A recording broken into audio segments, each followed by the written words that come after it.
The woman they called unworthy just destroyed them all. Lin Yu stood in a room full of Denver's most powerful elites, silk gowns, polished boots, men who owned mountains. They'd spent the evening whispering about the Chinese girl who'd married above her station. Now she was about to take everything from them. One contract, one move, one truth they never saw coming. This is the story of how a miner's daughter became the one person they couldn't break. Drop a like, comment your city below so I can see how far this story travels, and stay until the end, because what happens next will leave you speechless. The creditors came at dawn. Lin Yue heard them before she saw them, boots crunching through frozen earth, voices low and certain. She was kneeling behind the cabin, fingers numb, trying to coax carrots from soil that had already given up for the season. The kind of work that breaks you slowly, one cold morning at a time. She didn't stand, didn't turn around, just kept digging. Inside, her father coughed, the wet, rattling kind that meant his lungs were filling with something darker than phlegm. Through the cracked window, she could see her younger brother Wei trying to make their sister Mei laugh, waving a wooden spoon like it was a sword. Mei was 7. She didn't know they'd been eating nothing but watered-down rice for 3 days. The boots stopped at the front of the cabin. "Mr. Chen home?" Lin Yu finally looked up. 3 men. The one in front wore a coat too nice for the foothills, the kind that said he didn't get his hands dirty unless it was with someone else's money. His smile didn't reach his eyes. "He's resting," Lin Yu said. Her English was clean, almost accentless. Her mother's doing, back when her mother was still alive and still believed education could save them. "Then wake him." She stood slowly, brushing dirt from her hands. 23 years old, and already she moved like someone twice that, all the lightness burned out. "He can't work," doctor said. "We're not here about work." The man pulled a folded paper from his coat. Lin Yue didn't need to see it to know what it was. Her father had signed 3 months ago when the mine laid him off and the medical bills started piling up. Borrowed against the cabin, the land, everything they had left. "Due in full," the man said. 14 days. "We don't have it." "Then you'll vacate." Simple as that. No anger, no sympathy. Just math. Wei appeared in the doorway, still holding the wooden spoon. He was 11, small for his age, with their father's serious eyes. "What's happening?" "Go inside," Lin Yue said. "But now." The boy disappeared. The creditor folded the paper back into his coat. 14 days, Miss Chen. After that, we bring the sheriff." They left the way they came, boots crunching back down the trail toward town. Lin Yu stood there until they were out of sight, then sat down hard on the frozen ground. Her hands were shaking. Not from cold. Inside, her father was calling for her. The cabin smelled like sickness and old smoke. Her father lay on the narrow bed in the corner, propped up on pillows that had gone flat years ago. He was 46 but looked ancient, skin gray, eyes sunken, hands trembling even when he tried to hold them still. "I heard," he said. Lin Yue knelt beside him. "We'll figure something out." "There's nothing to figure." He coughed, turned his head to spit into a rag. Blood flecked the cloth. "I already tried every option." "Then we'll leave. Start over somewhere." "Where?" His voice cracked. "With what money? What work?" He grabbed her wrist, fingers weak but desperate. "Listen to me. There's one way." Already knew. Had known since the day he came back from town 3 weeks ago with that look on his face. The one that said he'd done something he couldn't undo. "No," she said. "The Harrigan family. They have a son." I said no. "He's got land, steady income from the quarry." "I don't care." Her father's grip tightened. "You think I want this? You think this is what I imagined for you?" His voice broke. "But Wei needs school. May needs to eat. And I'm dying, Lin. We both know it." She pulled her hand away, stood, walked to the small window that looked out over the valley. Below, she could see the town, a scatter of buildings clinging to the mountainside like they might slide off any moment. Beyond that, the mine, closed now, just a black mouth in the earth that had swallowed her father's health and given them nothing in return. "The Harrigans are good people," her father said behind her. "Thomas is a bit slow, maybe, but he's kind. He wouldn't hurt you." "Kind?" Lin Yue repeated. The word tasted wrong. Is that supposed to make it better? It makes it survivable. She pressed her forehead against the cold glass. Outside, Wei was backed in the yard, sword-fighting invisible enemies with his spoon. Mei had joined him, laughing, breath misting in the mountain air. They had no idea, no concept of what was coming. There has to be another way, Lin Yu said, but even she could hear how hollow it sounded. Her father didn't answer, just coughed again, harder this time, the kind that seemed to scrape his lungs raw. That night, Lin Yu couldn't sleep. She lay on her thin mattress near the stove, listening to the cabin settle and creak, her father's labored breathing mixing with the wind outside. Wei and Mei were curled together under a shared blanket, already dreaming of whatever children dream about when they don't know they're poor. She thought about Thomas Harrigan. She'd seen him around town, big, lumbering, always smiling too wide like he was trying to prove something. 28 and still living with his parents, working their quarry because he wasn't smart enough for anything else. Kind, maybe. But kindness didn't change what this was. A transaction, her body for their survival. She thought about running, just taking Wei and Mei and disappearing into the night, heading east or west or anywhere that wasn't here. But she'd get maybe 10 miles before reality caught up. No money, no connections, 3 Chinese faces in a country that barely tolerated them on a good day. The stove's embers were dying. She got up to add more wood, moving quietly so she wouldn't wake the others. As she fed the fire, she noticed something tucked under the kindling box. A letter, yellowed and creased from being folded and unfolded too many times. Her mother's handwriting. Lin Yu had found it years ago, hidden in her mother's things after she died. She wasn't supposed to keep it. Her father had wanted everything burned, but she'd saved this one, slipped it into her pocket, and never told anyone. She unfolded it carefully. The ink had faded, but she knew the words by heart. My dearest Lin, if you're reading this, I am gone. I'm sorry I could not be stronger. I'm sorry I could not give you the life I promised.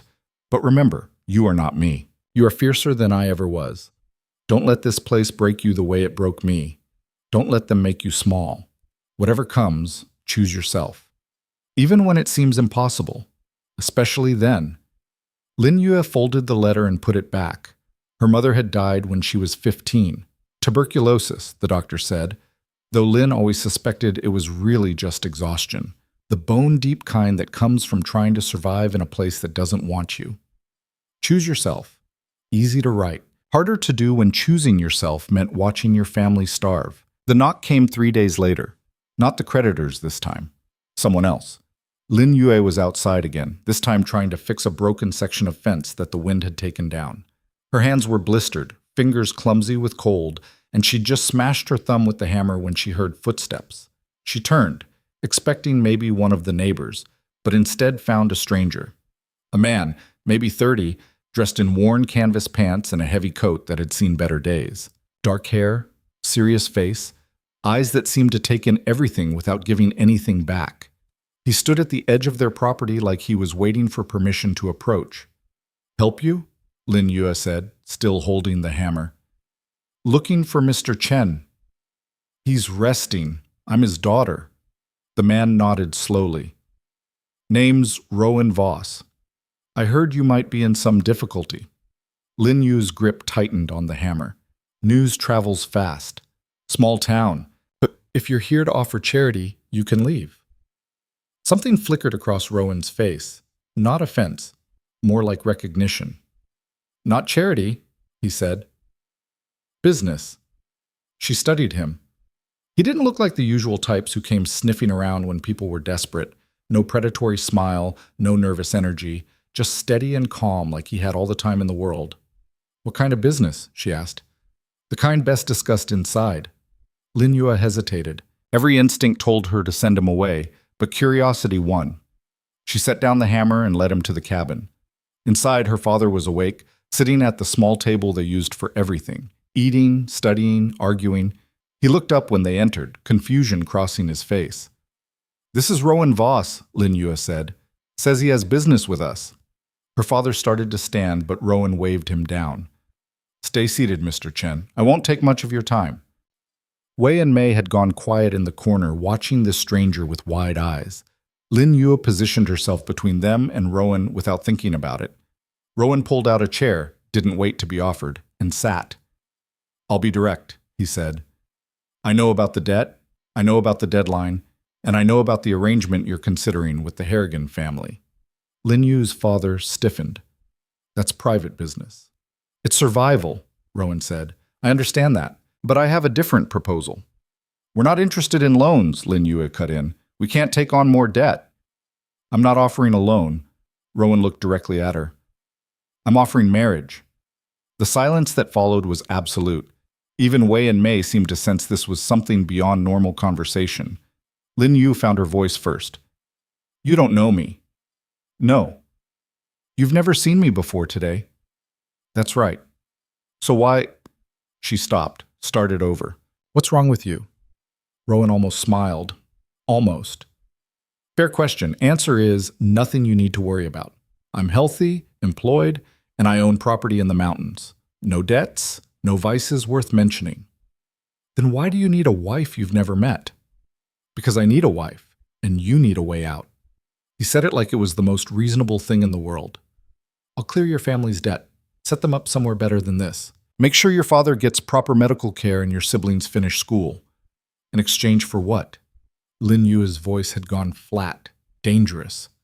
"What exactly are you buying?" "A partnership.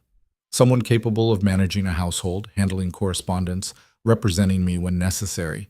I work in timber. I'm away for long stretches. I need someone smart enough to handle things in my absence." "You could hire a housekeeper." "I could," Rowan agreed. "But a wife has legal standing, property rights, protection." Lin Yu laughed, a sharp, bitter sound. "Protection, right, because marriage is so protective for women." "Not all marriages," Rowan said quietly, "but this one could be, if we're clear about terms from the start." Her father was staring at Rowan like he'd appeared out of thin air. "This is madness. You don't just marry strangers." "People do it all the time," Rowan said. "Arranged marriages, mail-order brides, matchmakers. At least this way, everyone knows what they're getting." "And what am I getting?" Lin Yu asked. "Besides the honor of being purchased?" Rowan met her eyes. "A future, your own household, distance from here. And," he paused, "freedom to make something of yourself beyond just surviving." "While serving you."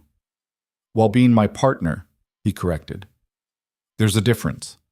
Lin Yue wanted to throw him out, wanted to tell him to take his insulting proposal and whatever game he was playing and get off their land. But she couldn't, because underneath the anger was something worse, temptation, the sick, desperate pull of hope. "I need to think," she said. Rowan stood. "You have until tomorrow. After that, I leave for the mountains and the offer expires." "That's not enough time." "It's what I have." He moved toward the door, then stopped. "For what it's worth, I'm not looking for a servant or a decoration. I'm looking for someone who can hold their own. From what I've heard, that's you. You don't know anything about me. I know you kept this family alive for 3 years while your father got sick. I know you taught yourself English well enough to embarrass half the shopkeepers in town. I know you're still here, still fighting, when most people would have quit." He opened the door.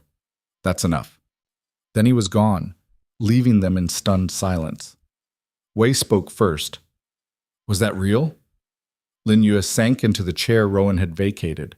Her hands were shaking again. "I don't know." Her father was staring at the closed door. "He's lying. Has to be." "Maybe." "No one just offers that. There's something wrong with him, something he's hiding." "Then he's no different than Thomas Harrigan," Lin Yue interrupted. "At least this one's honest about what he wants." "You can't be considering this." She looked at her father, at the gray skin, the trembling hands, the blood-flecked rag on the table. Then at Wei and Mei, who'd gone back to playing with the wooden spoon, already forgetting the strange man who'd turned their world sideways. "Why not?" she said. "What's the difference between marrying a stranger for land and marrying a stranger for timber? Thomas Harrigan is from here. His family is known, and Rowan Voss is offering 3 times as much." Lin Yue stood. "You taught me to do the math, Father. This is better math. It's not about money." "Yes, it is." Her voice cracked. "It's always been about money. Don't pretend this is anything else." She walked outside before he could respond. The sun was setting behind the mountains, painting everything in shades of orange and purple. Beautiful. Useless. She'd spent her whole life in these hills, and never once had time to just look at them without calculating how they could hurt her. Behind her, she heard Wei trying to explain to May what marriage meant. He was getting it wrong, making it sound like a party, like something fun. May laughed. Lin Yu closed her eyes. That night, she went into town. It was a stupid risk. Women didn't walk alone after dark, especially not Chinese women in a mining town full of drunk men with grievances. But she needed information, and there was only one person who might have it. Mary O'Connor ran the boarding house on Main Street. She was 60-something, Irish, and had outlived 3 husbands through what she claimed was pure stubbornness and good whiskey. She knew everyone's business and wasn't shy about sharing it. Lin Yu found her on the boarding house porch, smoking a pipe and watching the street. "Little Chen girl," Mary said. "You lost?" "Need to ask you something." Mary gestured to the chair beside her. "Sit then, before some fool gets ideas." Lin Yu sat. For a moment, neither spoke. Down the street, she could hear the saloon, piano music, laughter, breaking glass, the usual symphony of men with money and no sense. "Rowan Voss," Lin Yu said finally. "What do you know about him?" Mary's eyebrows went up. "That's a name I haven't heard in a while." "He came to our cabin today." "Did he now?" Mary puffed her pipe. "What do you want?" "To marry me?" Mary choked on the smoke. "Jesus, Mary, and Joseph." "You know him?" "Know of him? He used to come through here years back, worked the lumber camps up north, quiet type, kept to himself." She studied Lin Yu. "Why's he want to marry you?" "Says he needs a wife." "I need money." "It's a transaction." "Everything's a transaction in these mountains, girl. Question is whether it's a fair one." Mary tapped ash from her pipe. "What'd your father say?" "That Voss is probably hiding something." "He probably is. Most people are." Mary leaned back. "But if you're asking whether he's dangerous, violent, I never heard anything like that. He got in a fight once, years ago. Some logger tried to cheat him. Voss put him down hard but didn't take it further. Walked away once the man stayed down. So he can fight. So he doesn't look for fights, but can finish them." Mary gave her a long look. "That what you're worried about? Him hurting you?" Lin Yu shook her head. "I'm worried about what I don't know. Why he's really doing this. What he's not saying." "Smart." Mary relit her pipe. "But here's the thing, girl. You'll never know everything. Not with him, not with anyone. Marriage is always a gamble. You just have to decide if the odds are better than what you got now." The Harrigans are good people, but Thomas is simple," Mary interrupted. "He'd treat you well enough, probably, but you'd spend your life managing him like a child, and his mother would never let you forget you're not one of them." She pointed her pipe at Lin Yu. "At least with Voss, you'd have distance. Mountains between you and everyone's opinions." "You're saying I should do it." "I'm saying you're going to do whatever you're going to do, and you already know what that is. You just came here to make sure you weren't crazy." Lin Yu looked out at the dark street. "Am I?" "Probably," Mary said. "But crazy's better than dead, and if you stay here, debt-bound to the Harrigans or thrown out by creditors," she shrugged. "That's a slow kind of dead." They sat in silence for a while. The saloon noise grew louder, then quieter as someone got thrown out. Typical Saturday. "He giving you time to think?" Mary asked. "Until tomorrow." "Fast. Everything about this is fast." Mary reached over and patted her hand, the first gentle touch Lin Yu had felt in longer than she could remember. "Then go home. Sleep on it. And in the morning, ask yourself one question. Which future scares you less? Because they're both going to be hard. Might as well pick the one that gives you room to breathe." Lin Yu didn't sleep. She lay awake, staring at the ceiling, running through scenarios. Staying meant the Harrigans. Meant Thomas's wet-lipped smile and his mother's pitying looks. Meant living 3 houses down from her father while he died slowly. Meant seeing Wei and May grow up knowing their sister had sold herself for their schooling. Leaving meant Rowan. Meant the mountains, isolation, a man she didn't know and couldn't predict. Meant trusting someone who might be lying about everything. Both futures looked like traps, but one had windows. At dawn, she made her decision. Rowan came back mid-morning, riding a horse and leading another. He didn't dismount, just sat there waiting while Lin Yue finished saying goodbye to her family. Her father cried. Actually cried, which she'd never seen before. "I'm sorry," he kept saying. "I'm so sorry." "Don't be," Lin Yue told him. She meant it. This wasn't his fault. Not really. Just bad luck and worse timing. And a world that didn't care. Wei hugged her hard enough to hurt. "You'll come back?" "When I can." Promise? She couldn't promise that. Didn't know what Rowan's terms actually meant, or where they'd be living, or if she'd even survive the first winter. But Wei was 11 and scared, so she lied. "Promise." May didn't understand. She just waved, thinking her sister was going on a trip. Maybe that was better. Lin Yue climbed onto the spare horse without help. She'd never ridden before, but wasn't about to admit that. Rowan noticed she could see it in the slight tightening around his eyes. But he didn't comment. Just turned his horse and started down the trail. She followed. Behind her, her father called out one last time. "If it's bad, if he hurts you, you come home. You hear me? You come home." Lin Yue didn't look back. Couldn't. If she looked back, she might not leave. They rode in silence for an hour, climbing steadily into the foothills. The horse was old but steady, matching Rowan's pace without much guidance. Lin Yue focused on not falling off. Finally, Rowan slowed. "You've never ridden." "No." Should have said something. Would it have changed anything? He considered that. "No." Then why would I say it?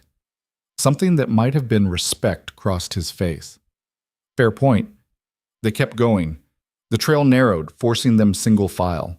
Lin Yu's thighs were already burning, her hands cramping from gripping the reins too hard. She ignored it. Around midday, Rowan stopped near a stream. "We'll rest here. Let the horses drink." Lin Yue dismounted carefully, trying not to show how much everything hurt. Rowan was already tending to his horse, moving with easy competence. She watched him, trying to figure out what kind of man he actually was. "You're wondering if you made a mistake," he said, without looking at her. "I'm wondering when you're going to tell me what you're really after." Now he looked up. "What makes you think there's more?" "Because men don't do this. Don't just offer to save strangers out of kindness." "Maybe I'm not kind." "Then what are you?" Rowan finished with his horse and walked to the stream. Knelt, splashed water on his face. When he spoke again, his voice was quieter. "Practical. I need someone I can trust to run a household without supervision. Someone smart enough to make decisions. Most women raised in society," he paused. "They're trained to be ornamental. You weren't. So you want a manager. I want a partner who knows how to survive. And if I say I want more than that? Like what?" Lin Yue hadn't planned to ask, hadn't planned to push. But something about this moment, this strange in-between space where nothing was decided yet, made her brave. "I want to learn," she said. "Your business, how it works. I want to know how to read contracts, manage accounts, handle negotiations. I want to be more than just—" She stopped, started over. "I don't want to be useless." Rowan studied her for a long moment. "All right. Just like that? You think I'd refuse? Someone willing to learn is worth 10 people who think they already know everything." He stood. "But it won't be easy. The work is hard, and the people we deal with, they won't like you, won't respect you. Some will try to use you to get to me." "How is that different from what I already face?" "It isn't," he admitted. "But at least this way, you'll have tools to fight back." They mounted up again. As they climbed higher, the landscape changed. Fewer trees, more rock, air getting thinner and colder. Lin Yue's whole body ached, but she kept quiet. Rowan didn't offer to slow down, and she didn't ask. By evening, they reached a small cabin, rougher than even her family's place, just 4 walls and a roof. Rowan dismounted. "We'll stay here tonight. Keep going in the morning." "How much further?"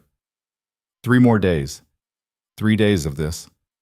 Lin Yue slid off her horse, barely caught herself from falling. Her legs were screaming. Rowan noticed. "Should have said you needed a break." "I didn't. You're in pain. I'll survive." He almost smiled. "You're stubborn. You're observant." This time he did smile, just briefly. Come on, let's get the horses settled before dark. Done. Inside the cabin, there were 2 narrow bunks, a cold stove, and nothing else. Rowan got a fire going while Lin Yu tried not to collapse. Every muscle felt like it was tearing. Sit, Rowan said, gesturing to one of the bunks. I'll make food. I can help. Sit. She sat, watched him work, efficient, methodical, no wasted movement. He pulled dried meat and hardtack from his pack, started water boiling for coffee. The firelight made shadows jump across his face, highlighting the hard angles. Not a soft man, not cruel either as far as she could tell, just practical. Like he'd said. Why timber, see? She asked. What? You said you work in timber, why? Rowan poured coffee into 2 tin cups. It's what I know, grew up around logging camps. Made sense to stick with it. That's not an answer. He handed her a cup. No, it isn't. Sat down across from her. Real answer? Because timber means land. Land means power. And power means no one can tell me what to do. Unless they have more power. Then you get more power. He sipped his coffee. It's simple. It's not simple, Lin Yue said. It's brutal. Same thing in these mountains. She couldn't argue with that. Drank her coffee, bitter and strong, and felt warmth spread through her chest. Outside, wind scraped against the cabin walls. Inside, the fire crackled. Your father, Rowan said after a while. He fought in the war? Lin Yue shook her head. He was already here by then, came over to work the railroads, stayed for the mines. Hard life. Every life here is hard. True. Rowan stared into his coffee. My father worked timber until it killed him, crushed by a falling tree when I was 14, left me and my mother with nothing. Lin Yue waited. When he didn't continue, she prompted, So you went into timber? So I went into timber, he echoed. Figured I'd either master it or let it kill me too. He looked up. It hasn't killed me yet. Yet, he agreed. They finished eating in silence. Rowan banked the fire for the night, then gestured to the bunks. You take that one. I'll take this. Lin Yue eyed the narrow beds, barely 3 feet apart. This is improper. We're married as of this morning. I signed the papers before I came to get you. She stared at him. What? Civil ceremony, judge in town. Needed it done before we left. Without me? You weren't there to object. Lin Yu's hands clenched. You had no right. I had every right. That was the deal. His voice stayed level. You wanted your family's debt cleared. I cleared it. The marriage license was part of that. You should have told me. Why? So you could panic and back out? Rowan met her eyes. We both know you wouldn't have, but I wasn't going to risk it. Lin Yue wanted to hit him, wanted to scream, but underneath the anger was something else. Relief. Because he was right. She wouldn't have backed out, but being forced meant she didn't have to carry the weight of choosing. Didn't have to wonder if she'd made the wrong decision. Still. Don't do that again, she said quietly. Don't make choices for me without asking. Rowan considered this. All right, within reason. No, not within reason. At all. I can't promise that. Then we have a problem. They stared at each other across the small cabin. 2 strangers tied together by paperwork and desperation, neither willing to bend. Finally, Rowan nodded. I'll try, he said. That's the best I can do. It wasn't enough, but it was something. Lin Yu lay down on her bunk, still fully dressed, and stared at the ceiling. Every part of her hurt. Her body from the riding, her heart from leaving, her mind from trying to figure out what she'd actually gotten herself into. Across the cabin, Rowan was already breathing steadily, asleep or pretending to be. Lin Yu closed her eyes. Somewhere in the darkness, a wolf howled. The sound echoed off the mountains, lonely and raw. She understood exactly how it felt. The second day was worse than the first. Lin Yue woke before dawn to find Rowan already packing, moving through the dark cabin like he could see in the pitch black. Her entire body screamed when she tried to sit up, muscles she didn't know she had announced themselves with sharp, unforgiving pain. Coffee's ready, Rowan said without looking at her. Drink it fast. We need to be moving in 20 minutes. She wanted to tell him she needed more time, that her legs felt like they'd been beaten with hammers, that every breath in the cold air made her ribs ache. Instead, she forced herself upright and reached for the coffee. "How far today?" she asked. 15 miles, maybe more depending on the weather." 15 miles. On a horse. With a body that could barely stand. "Fine." Rowan finally looked at her.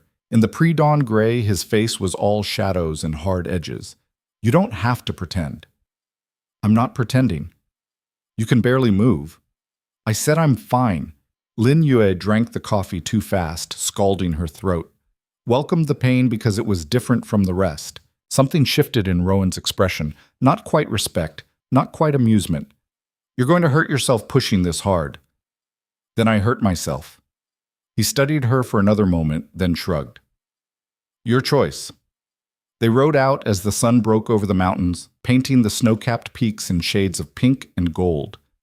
Beautiful and completely wasted on Lin Yue, who spent the first hour just trying not to fall off her horse. The trail climbed steeper, winding through pine forests so dense the sunlight barely penetrated.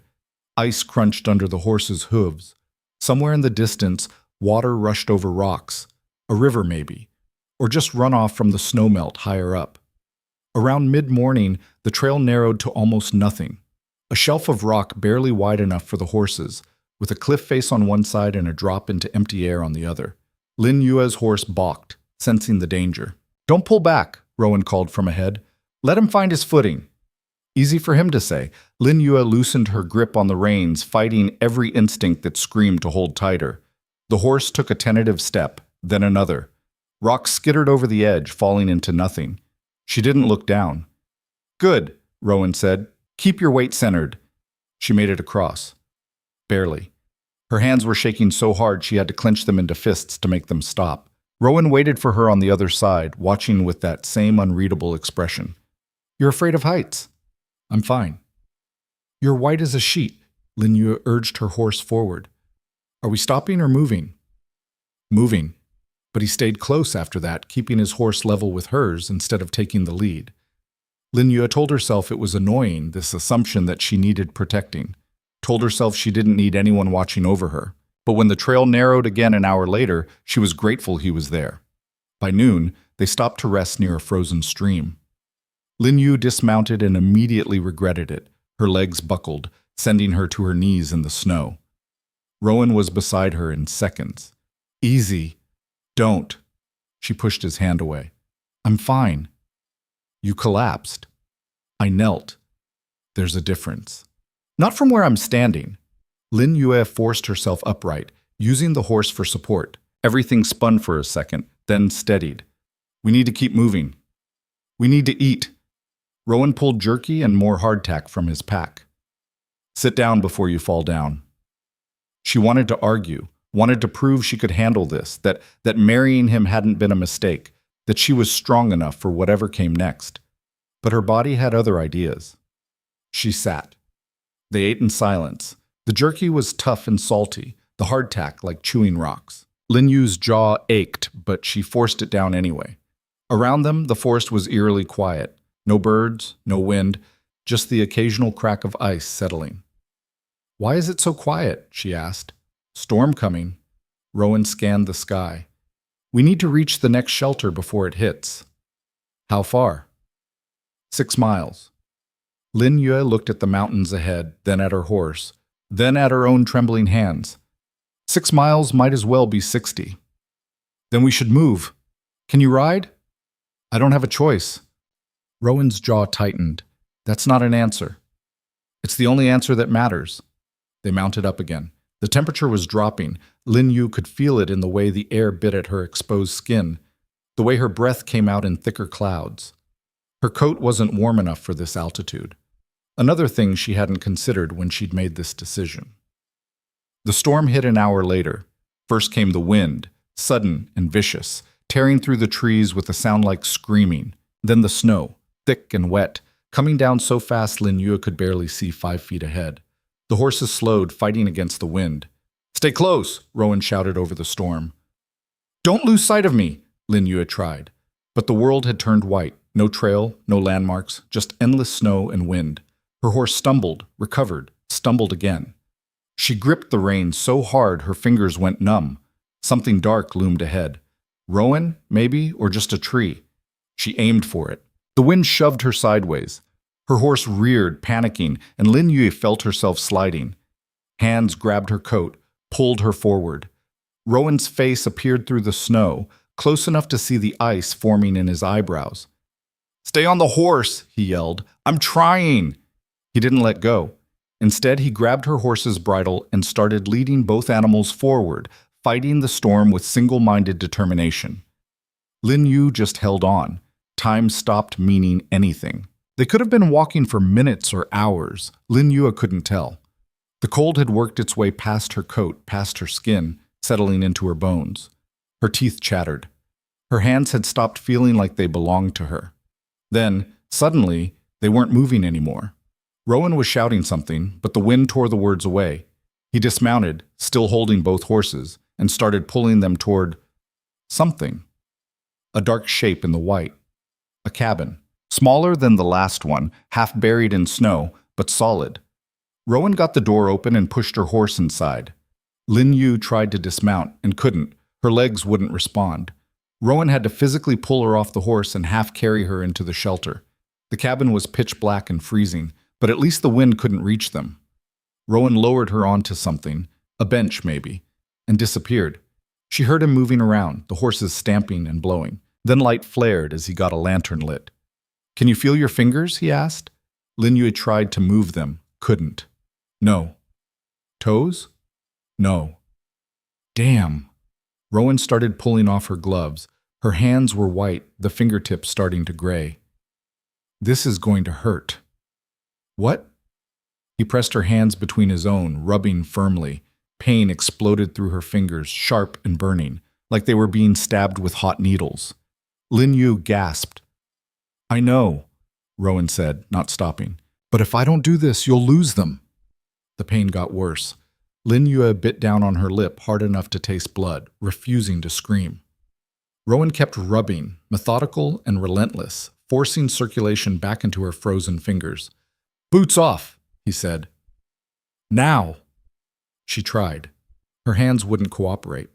Rowan knelt and did it himself, unlacing her boots with quick, efficient movements. When he pulled them off, Lin Yu saw her feet were the same death white as her hands had been. "This is going to be worse," he warned. He wasn't lying. When he started rubbing her feet, the pain was so intense Lin Yu actually did cry out. Tears ran down her face, from pain or frustration or just the overwhelming wrongness of everything. She couldn't tell. "Breathe," Rowan said. "Just breathe through it."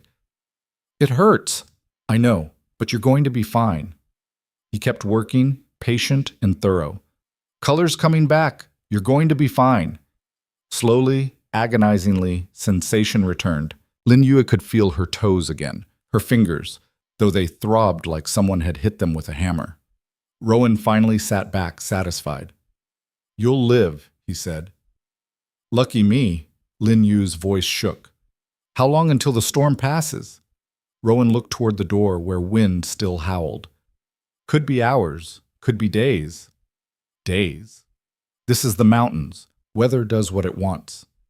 He started unpacking his saddlebags. "We have enough food and fuel. We'll be fine." Fine. That word again. Lin Yu was starting to hate it. She looked around the cabin properly for the first time. One room, one bunk, a small stove. No second bed. "Where do I sleep?" she asked. Rowan followed her gaze. "There. There's only one bed." "That's right. I'm not—" Lin Yu stopped, started over. "We're not sleeping together?" Rowan finished. "No, we're not.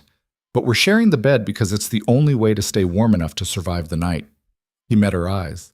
"I'm not interested in forcing myself on you, if that's what you're worried about." "Then what are you interested in?" "Not freezing to death." He started building a fire in the stove. "You can take the inside against the wall. I'll stay on the outside. We keep our clothes on. That work for you?" It didn't. Nothing about this worked for her. But he was right. The cold was already seeping through the walls, and it would only get worse once night fell. "Fine," she said. The fire helped, but not enough. By the time full dark hit, Lin Yu could see her breath inside the cabin. Rowan had fed and watered the horses, piling what blankets they had over the animals to keep them from freezing. That left exactly 2 thin blankets for them. "Get in," Rowan said, gesturing to the bunk. Lin Yu climbed in, pressing herself against the wall. The bed was barely wide enough for 1 person, let alone 2. When Rowan lay down beside her, his back to her front, there was maybe an inch of space between them. "This is," she started. "Necessary," he finished. "Go to sleep." But sleep was impossible. She was too aware of him. The solid warmth of his back, the sound of his breathing, the way the mattress dipped under his weight. Too aware of how close they were, how thin the barriers between them. Outside, the storm raged. "Tell me something," she said into the darkness. "Like what?" "Something true. Something you've never told anyone." Rowan was quiet for so long she thought he'd refuse. Then, "I was married before." Lin Yue went still. "What?" "Years ago. I was 20. She was 19. Her name was Sarah." His voice was flat, emotionless. "She died 6 months after the wedding. Fever." "I'm sorry." "Don't be. It was a long time ago." But Lin Yue heard something underneath the words. Not grief exactly, but the space where grief had been.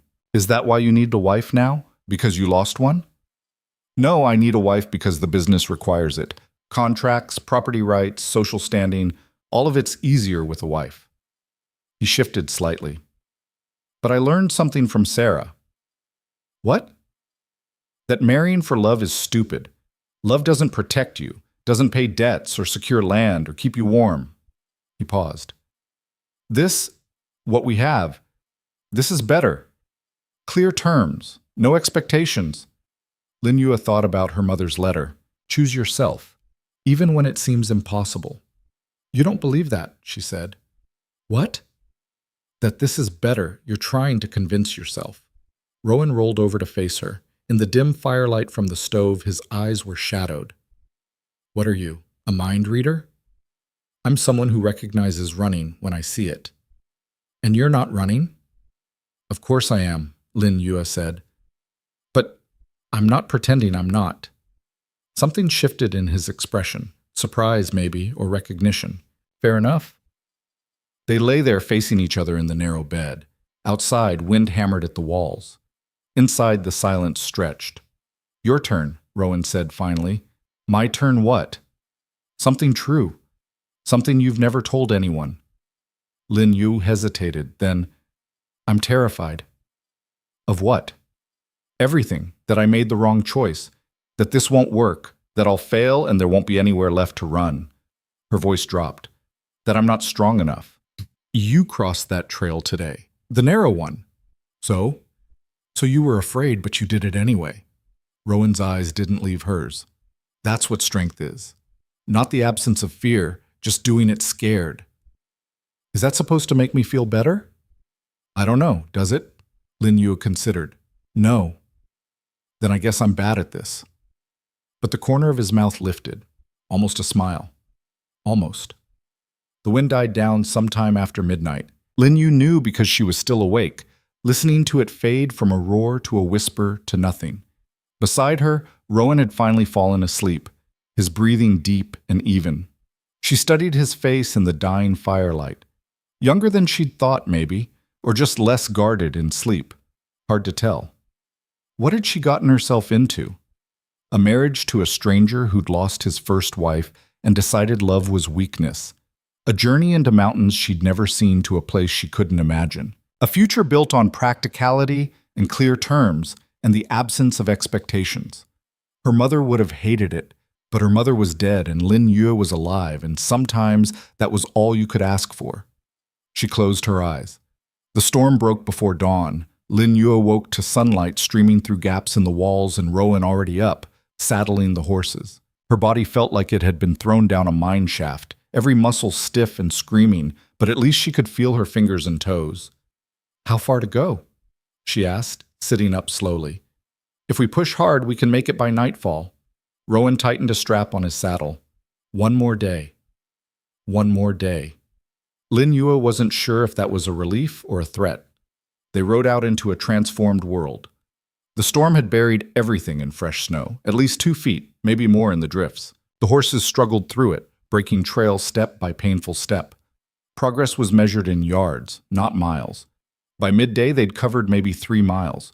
Rowan's jaw was tight, his eyes scanning the mountains, looking for something, or worrying about something. "What's wrong?" Lin Yu asked. "Nothing." "You're lying." He glanced back at her. "The snow's slowing us down. I wanted to be through the pass before dark." "Why?" "Because the pass is dangerous at night. Rock slides, ice, things you can't see coming." He urged his horse forward. "We need to move faster." They tried. But the horses were tired, the snow was deep, and no amount of pushing could change geography.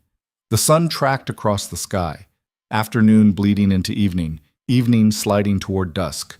The pass appeared ahead, a narrow gap between 2 massive peaks, choked with snow and shadow. Rowan pulled up, studying it. "We're not going to make it through before dark," he said finally. "So we camp." "There's nowhere to camp, not until we're on the other side." He made a decision. "We go through, stay close, and don't stop for anything." The pass was worse than anything they'd crossed yet. Narrow enough that Lin Yu could have reached out and touched both walls if she dared let go of the reins. Dark enough that the horses had to feel their way more than see. And cold. The kind of cold that went past discomfort into danger.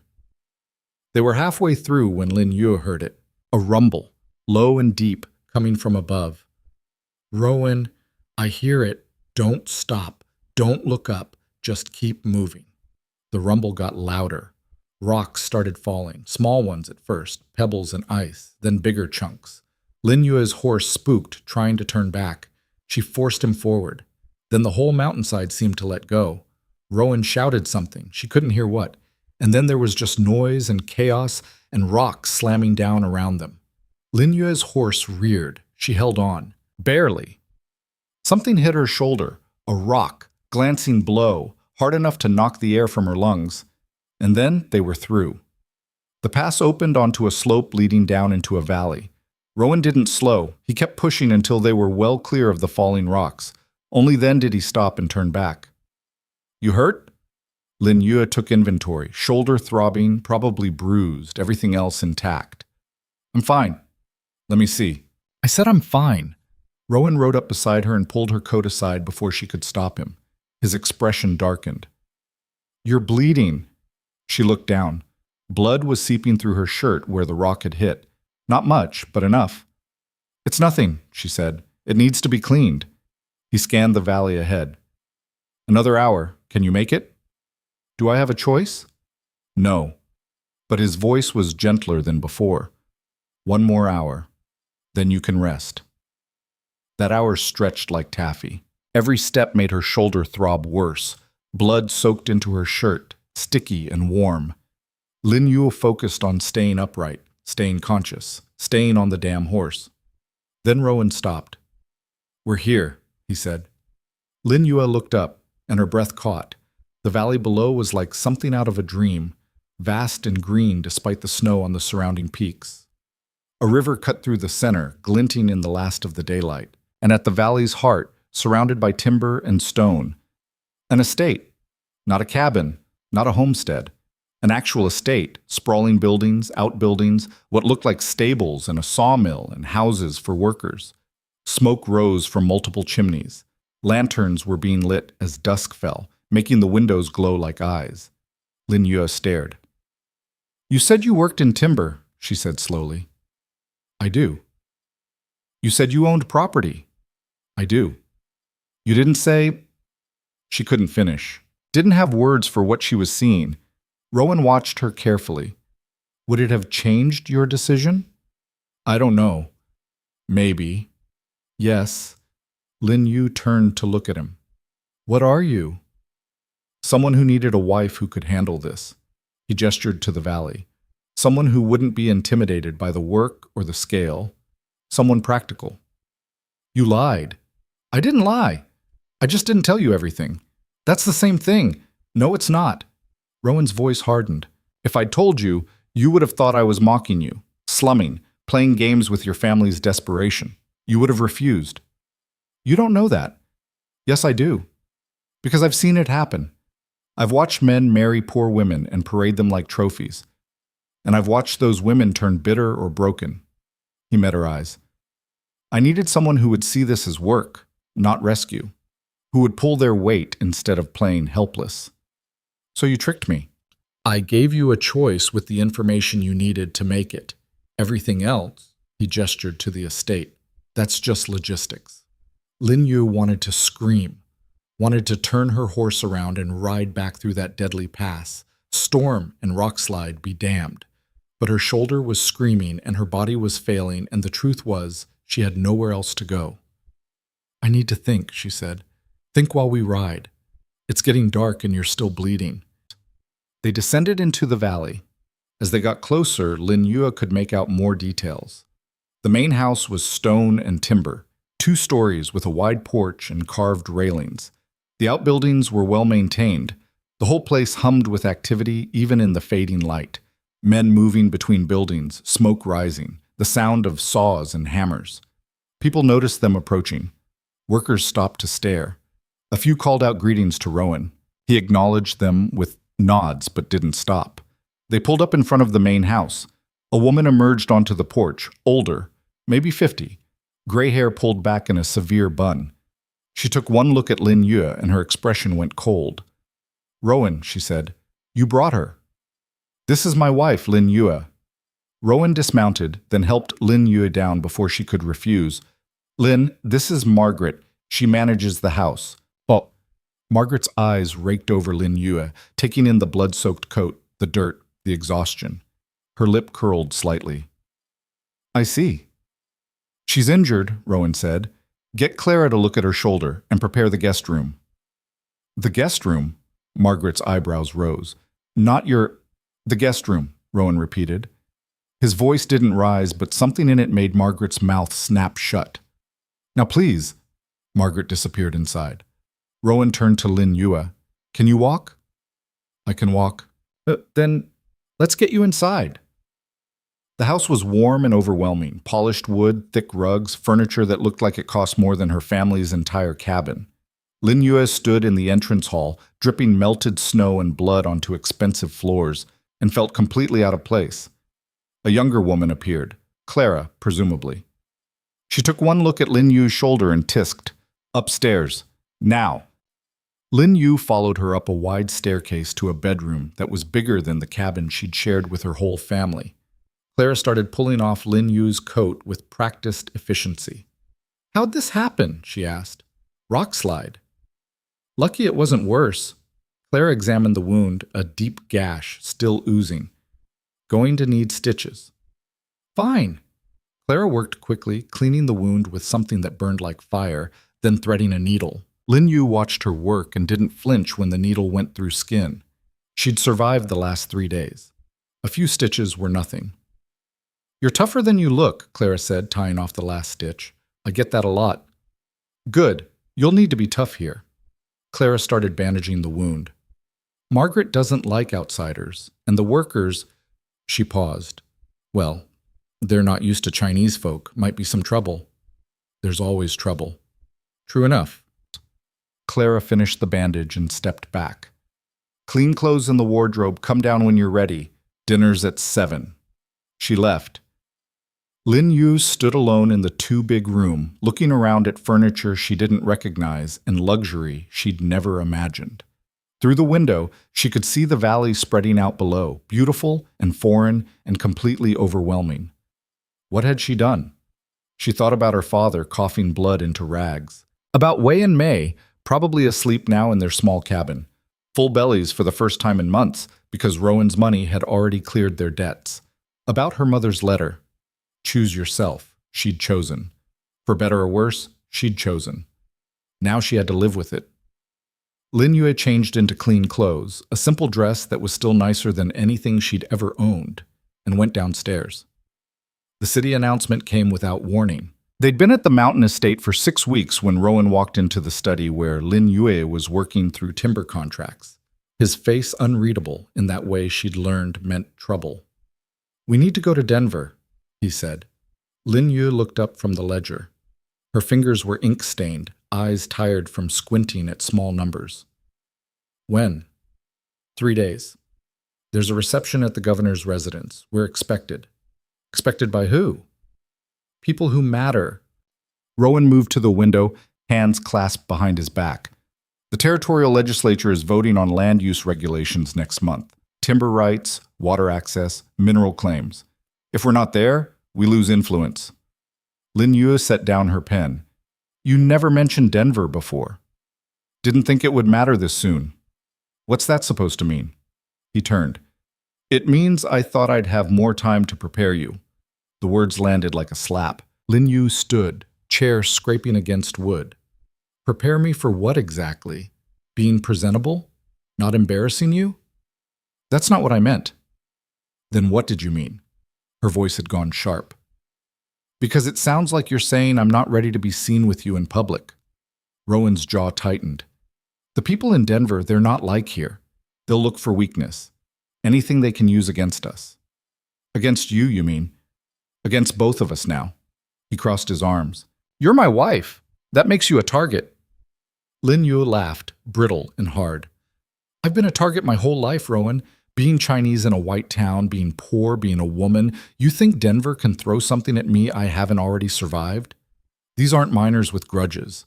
These are people with lawyers and political connections and money that goes back generations. His voice stayed level, but there was an edge underneath. They'll smile while they cut you. You won't even feel it until you're bleeding. Then teach me how to cut back. Something flickered in Rowan's expression, surprise maybe, or reassessment. You're serious? You think I came here to hide in the mountains forever? Lin Yue moved closer. You said you wanted a partner. Partners don't get left behind when things get difficult. Rowan studied her for a long moment. Outside, she could hear the mill workers shouting to each other, the rhythmic thunk of axes biting wood. Normal sounds, simple sounds, nothing like what Denver would be. All right, he said finally, but we do this my way. You follow my lead, don't speak unless spoken to, and if I tell you to walk away from a conversation, you walk. That's not partnership, that's survival. His voice turned hard. You want to prove yourself? Fine, but not by getting us both destroyed in the first hour. Lin Yue wanted to argue, wanted to tell him she wouldn't be muzzled like some decorative accessory. But underneath her anger was something more honest, fear. She'd never been to a city, never worn formal clothes or navigated society politics, or pretended to be anything other than what she was. What do I need to know? She asked. Rowan's shoulders relaxed slightly. Everything. And we have 3 days to teach you. Those 3 days were worse than any physical labor Lin Yue had ever done. Rowan brought in a woman from town, Mrs. Hartford, severe and pinched, who'd apparently served in good houses back east before her husband dragged her to Colorado for silver that never materialized. You walk like a farmhand, was the first thing Mrs. Hartford said. Shoulders back, smaller steps. You're not hauling water. I've hauled plenty of water. I can tell. Mrs. Hartford circled her like a vulture examining carrion. Your posture screams poverty. Your hands are ruined. And that accent, where did you learn English? My mother taught me. She taught you street English. You'll need to soften it, round out the vowels, less clipping on consonants. She clapped her hands. Walk across the room. Show me what you've got. Lin Yue walked. Mrs. Hartford's face twisted like she'd tasted something rotten.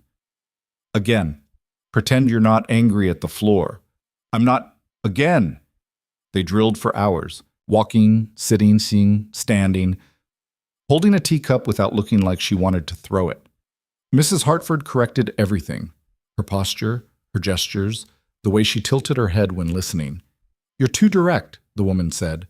When someone insults you, you don't glare. You smile and say something that sounds pleasant but cuts deeper. That's lying. That's survival in society, Mrs. Hartford demonstrated, her face transforming into a mask of gracious warmth. Why, how kind of you to notice.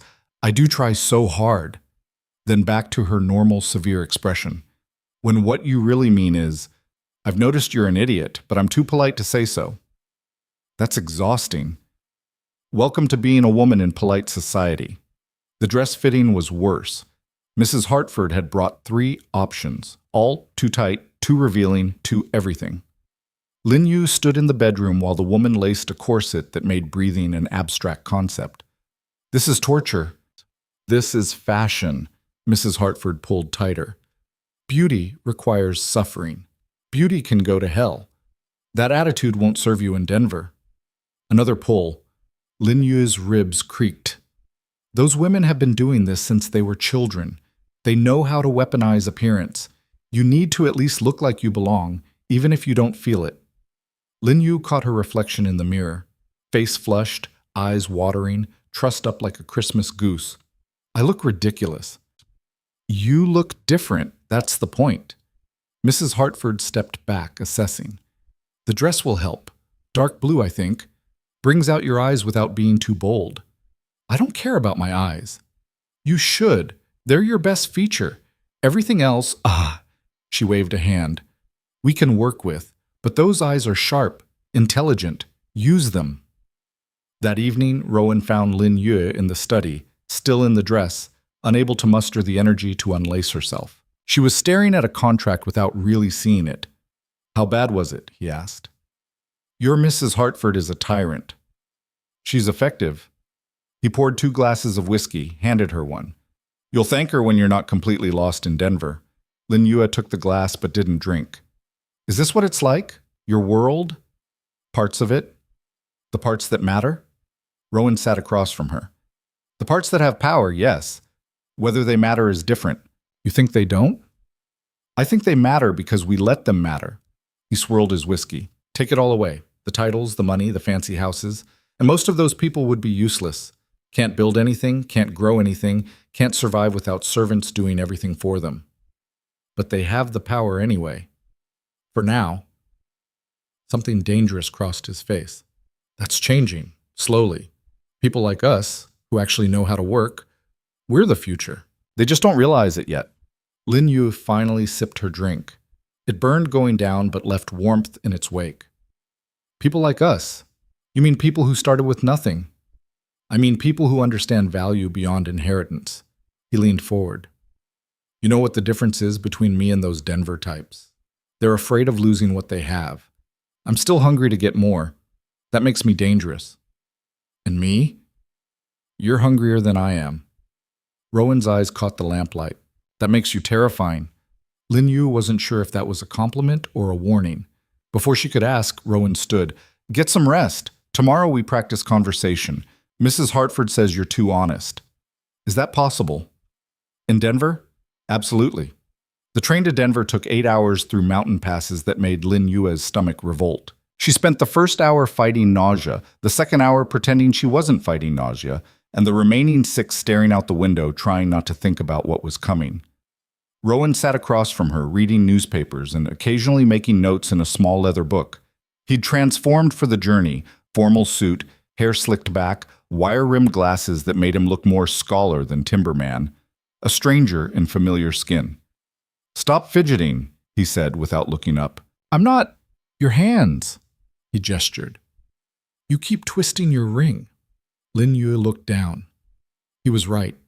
The simple gold band Rowan had given her after producing the marriage certificate. She'd been unconsciously spinning it around her finger.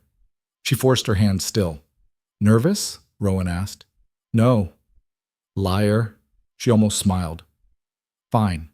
Yes. Terrified. Happy? Honest, at least. He set down his newspaper. Listen, these people, they're going to try to make you feel small, less than. They'll do it with looks, with comments, with the way they position themselves in a room. Don't let them. Easy to say. I know what it feels like. Rowan's voice dropped. When my mother and I had nothing, we'd go into town for supplies. The shopkeepers would watch us like we might steal something. Women would pull their children away when we passed, like poverty was contagious. Lin Yu had never heard him talk about that time. What did you do? Learn to look them in the eye. Learn that shame only works if you accept it. He met her gaze. You've got nothing to be ashamed of.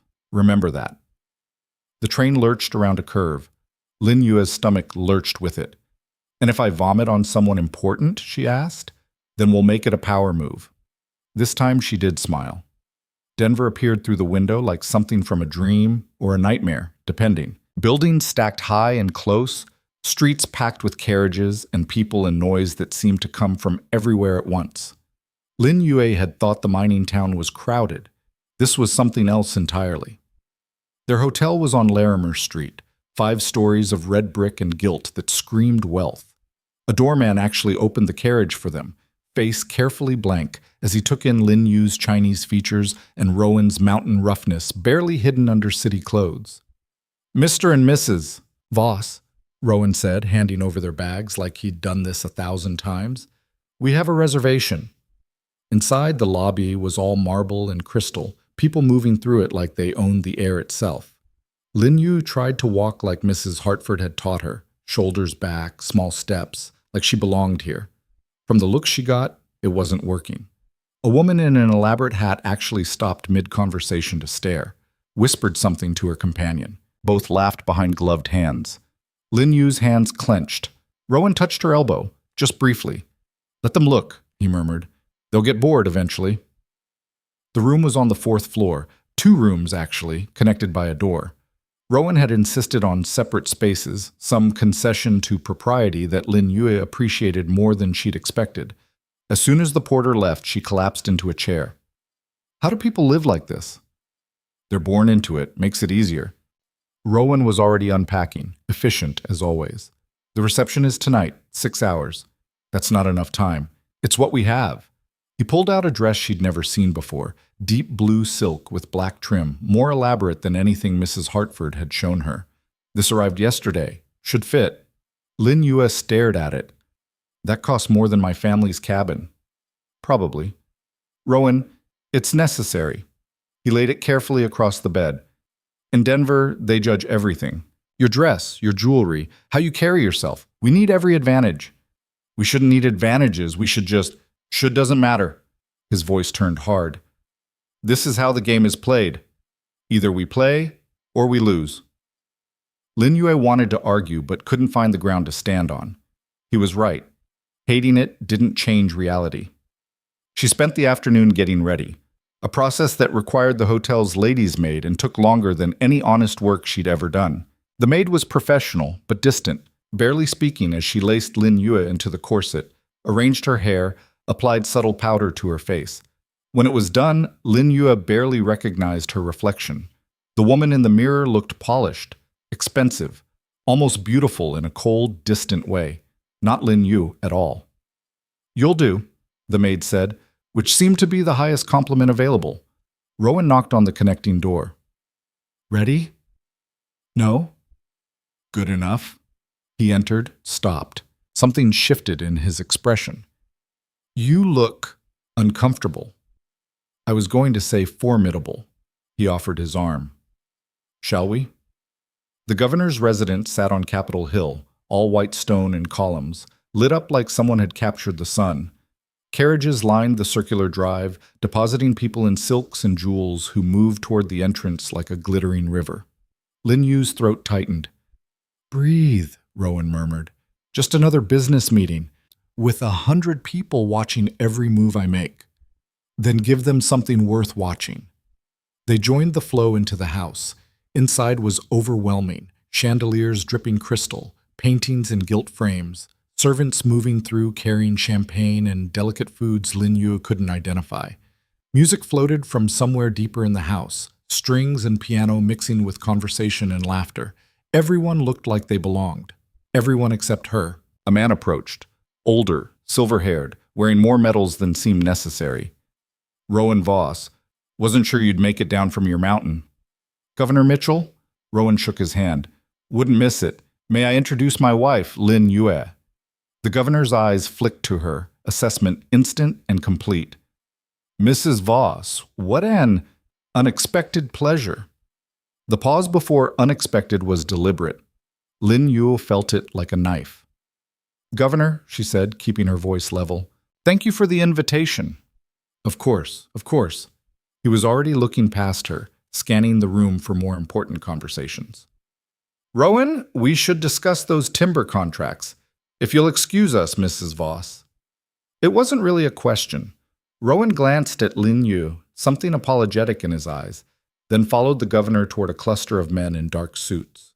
Lin Yue stood alone in a sea of strangers. A woman materialized beside her, 40-something, wearing emeralds and an expression that suggested she'd never been genuinely surprised by anything. "You must be the new Mrs. Voss." "I am." "Catherine Whitmore." She didn't offer her hand. "I knew Rowan's mother back before... well, before." "Before what?" "Before she married down." Catherine's smile was sharp. "But I'm sure Rowan told you all about that." He hadn't. Lin Yue filed that away. "He mentioned she passed. 5 years ago now. Pneumonia, they said, though I suspect it was more exhaustion than illness. Poverty does that." Catherine sipped her champagne. Still, she'd be pleased to see Rowan doing so well for himself, even if his choice of bride is unconventional. There it was, the cut Mrs. Hartford had warned about, wrapped in pleasantness. Lin Yue smiled. "I appreciate unconventional. Conventional seemed rather boring." Catherine's eyes narrowed slightly. "How refreshing. Most girls would have been intimidated." "I'm not most girls." "Clearly." Catherine gestured to another woman across the room, younger, blonde, wearing pink silk that probably cost more than the blue dress Lin Yue had on. "That's Margaret Aldrich.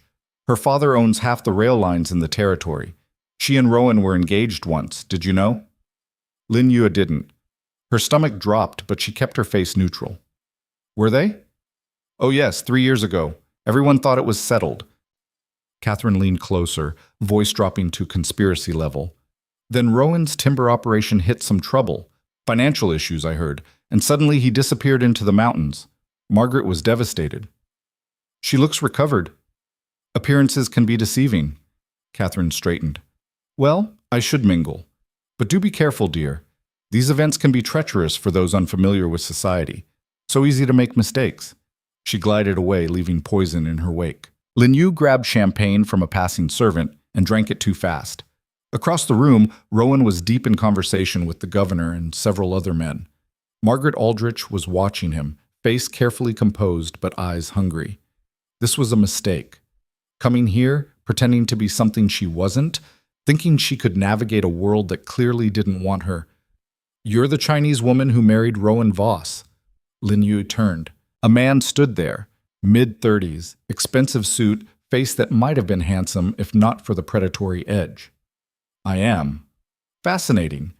He offered his hand. "James Whitmore, Catherine's son." So this was a family affair. Lin Yue shook his hand briefly. "Mr. Whitmore." "Call me James. We're practically neighbors, after all." He moved closer than necessary. "My family has mining interests in the mountains. Right near Rowan's timber operations, actually." "How convenient, isn't it?" His smile didn't reach his eyes. "We've been trying to acquire some of that land for years. Water access, you understand, essential for processing ore. But Rowan's been difficult about negotiations. Maybe he doesn't want to sell. Maybe he hasn't been properly motivated." James's gaze traveled down, then up, deliberate. "Although I suspect that might change now. New wife, new expenses. City life isn't cheap." Lin Yue's hand tightened on her champagne glass. "I manage just fine in the mountains." "Do you?" James leaned in. "Because from what I hear, you come from rather humble circumstances. Mining family, wasn't it? Father sick, siblings to support. Must be quite an adjustment going from poverty to all this." The information was too specific to be casual gossip. Someone had been digging. Someone wanted her to know they'd been digging. "I've adjusted to worse," Lin Yue said evenly. "I'm sure." James sipped his own drink. "Still, if Rowan ever reconsiders selling, you might encourage him. The offer is quite generous. Would set you up nicely. Ensure your family stays comfortable." There it was, the threat wrapped in opportunity. Before Lin Yue could respond, a hand touched her lower back, Rowan appearing like he'd sensed trouble. "Whitmore," he said, voice cold, "harassing my wife?" "Just making conversation." James's smile widened. "Your wife is charming. We were discussing land deals."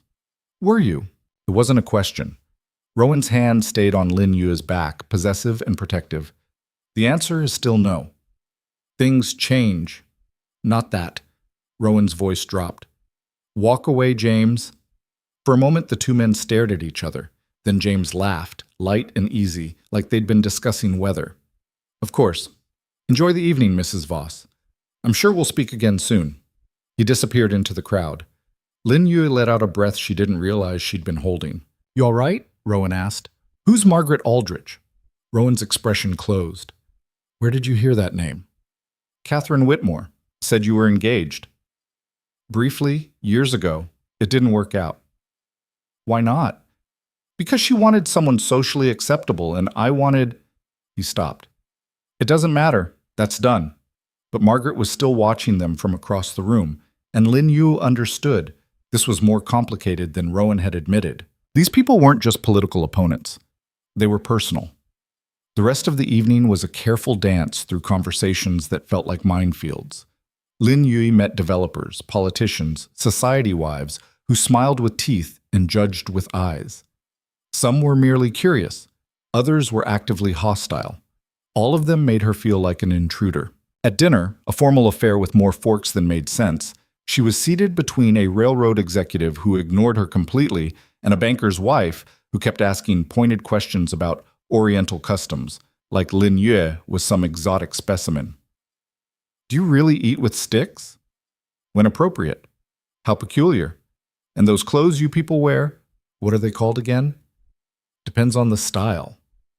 So mysterious, the woman's smile was patronizing. You must find our ways terribly different. Lin Yue wanted to say that the main difference was Americans used 20 words when 5 would do, but she remembered Mrs. Hartford's coaching. Smile, deflect, don't engage. Different, yes, but interesting. How diplomatic. The woman turned to her other dinner partner, clearly done slumming. Across the table, Margaret Aldrich was talking to Rowan. Lin Yue couldn't hear the conversation, but could read the body language. Margaret, leaning in, laughing at something he said, touching his arm briefly. Familiar. Intimate. Lin Yu's jaw tightened. After dinner, there was dancing. Lin Yu had never learned, Mrs. Hartford hadn't had time to teach her, so she stood against the wall watching couples glide across the floor like they were born knowing the steps. You look like you're planning an escape. Lin Yu turned. A woman stood beside her, older than most of the crowd, maybe 60, with sharp eyes and a dress that was elegant but not ostentatious. Is it that obvious? Only to someone who's felt the same way. The woman extended her hand. Dorothy Kensington. I don't believe we've met. Lin Yue shook it. Lin Yue Voss. Ah, the mysterious Mrs. Voss. Dorothy's eyes crinkled. You've caused quite a stir, you know. Half the room is trying to figure out who you are. The other half is trying to figure out what Rowan's playing at. And you? I'm trying to figure out if you're as smart as you look. Dorothy gestured to a quieter corner. Walk with me? They moved away from the music and noise.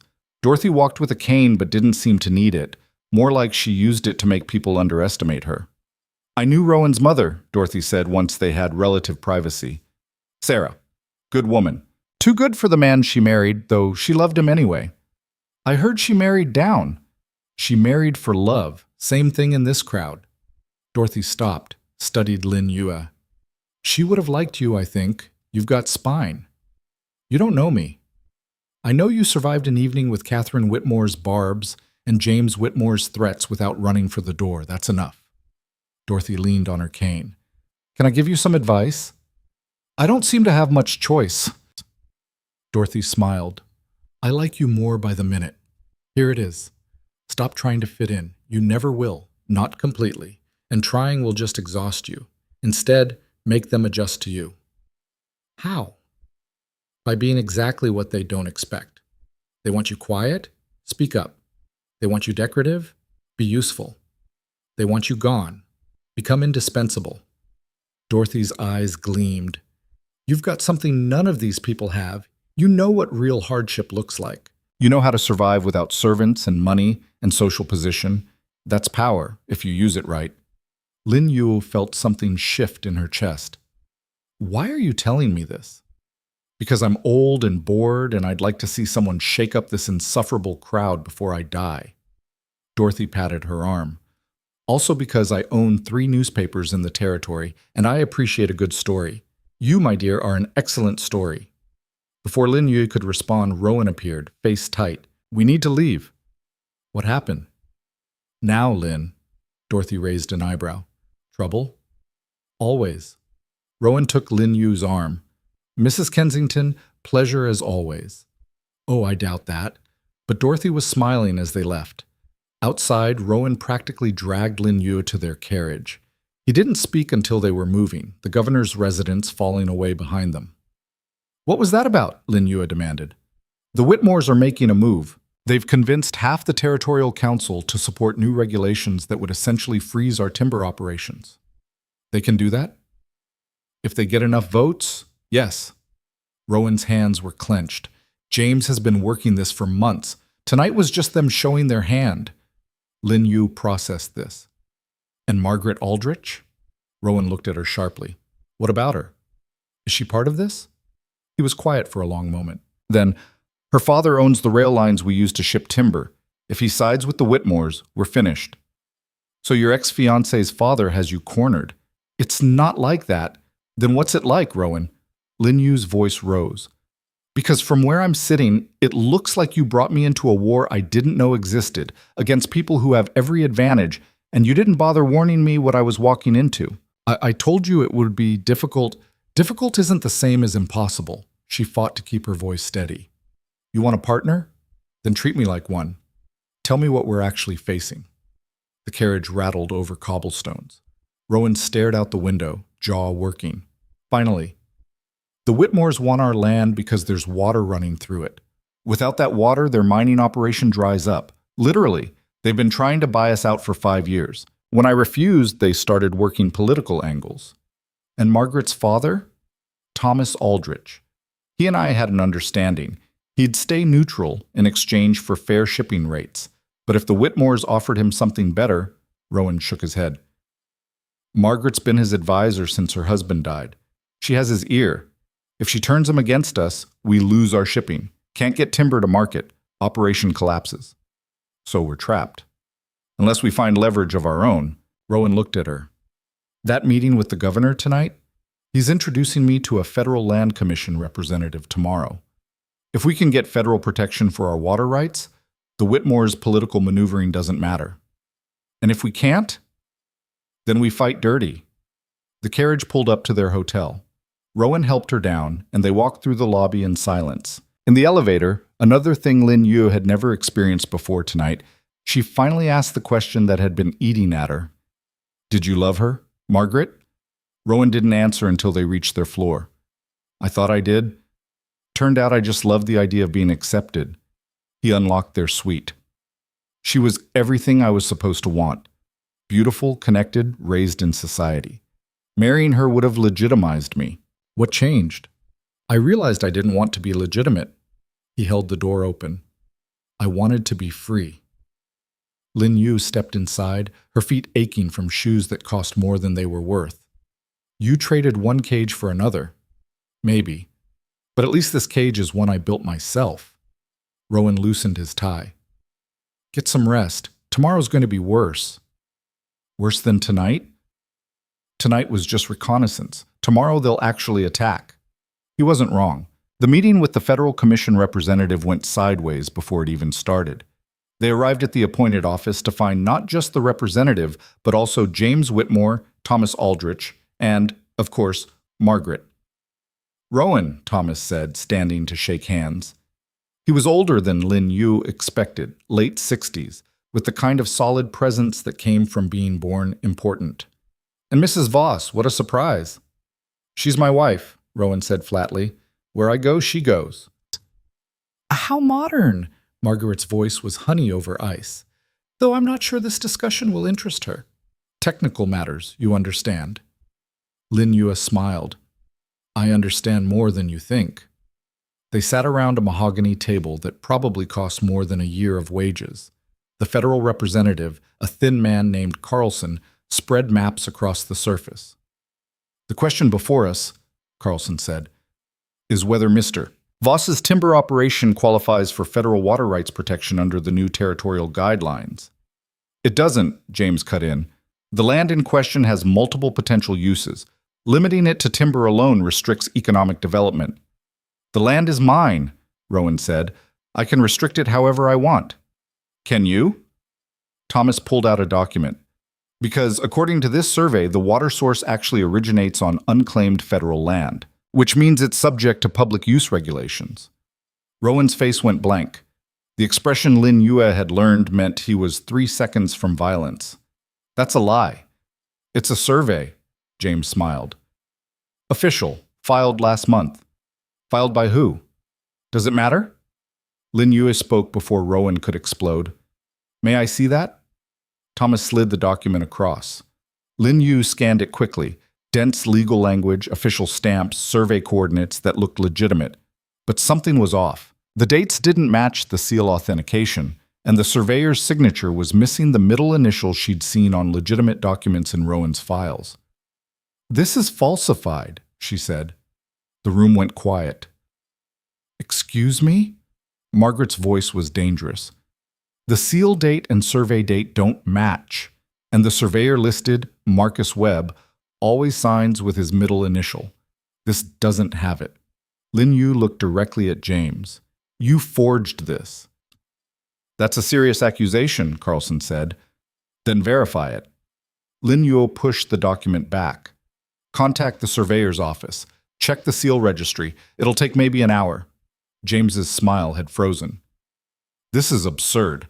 Actually, Thomas interrupted, studying the document more closely, she might be right. This does look odd. Margaret shot him a look. Father, she's right. Thomas set the document down. The middle initial, Marcus always includes it. I've worked with him for 15 years. The air in the room shifted. Carlson was frowning now, making notes. James had gone very still. Well, Margaret said, recovering quickly. If there's an error, I'm sure it's just administrative.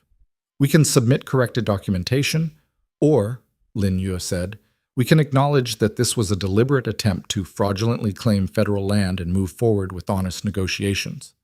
Honest? Margaret's laugh was sharp. That's rich coming from someone who bought her way into this family. Margaret, Thomas warned. No, Father. Everyone's thinking it. She married Rowan for money. He married her for, what? Novelty? Rebellion? Margaret turned to Rowan. What were you thinking? This girl has no education, no breeding, no concept of what our world requires. Our world, Rowan interrupted, voice deadly quiet, is built on stolen land and exploited labor. So maybe she understands it better than you do. Don't be naive. You need people like us. Our connections, our resources, your desperation. Lin Yue leaned forward. Because that's what this is, isn't it? Your mining operation is failing. You need our water or you're finished. So you forged documents, manipulated political connections, and tried to intimidate us into surrendering something you have no right to claim. Margaret's face flushed. You have no idea what you're talking about. Then correct me. Lin Yue held her gaze. Tell me I'm wrong. Silence. Long and damning. Finally, Thomas stood. I think we're done here. He looked at his daughter. We're leaving. Father, now, Margaret. They left. James followed, face tight with suppressed rage. Only Carlson remained, still making notes. Well, he said finally. That was illuminating. He looked at Rowan. Your water rights are secure, Mr. Voss.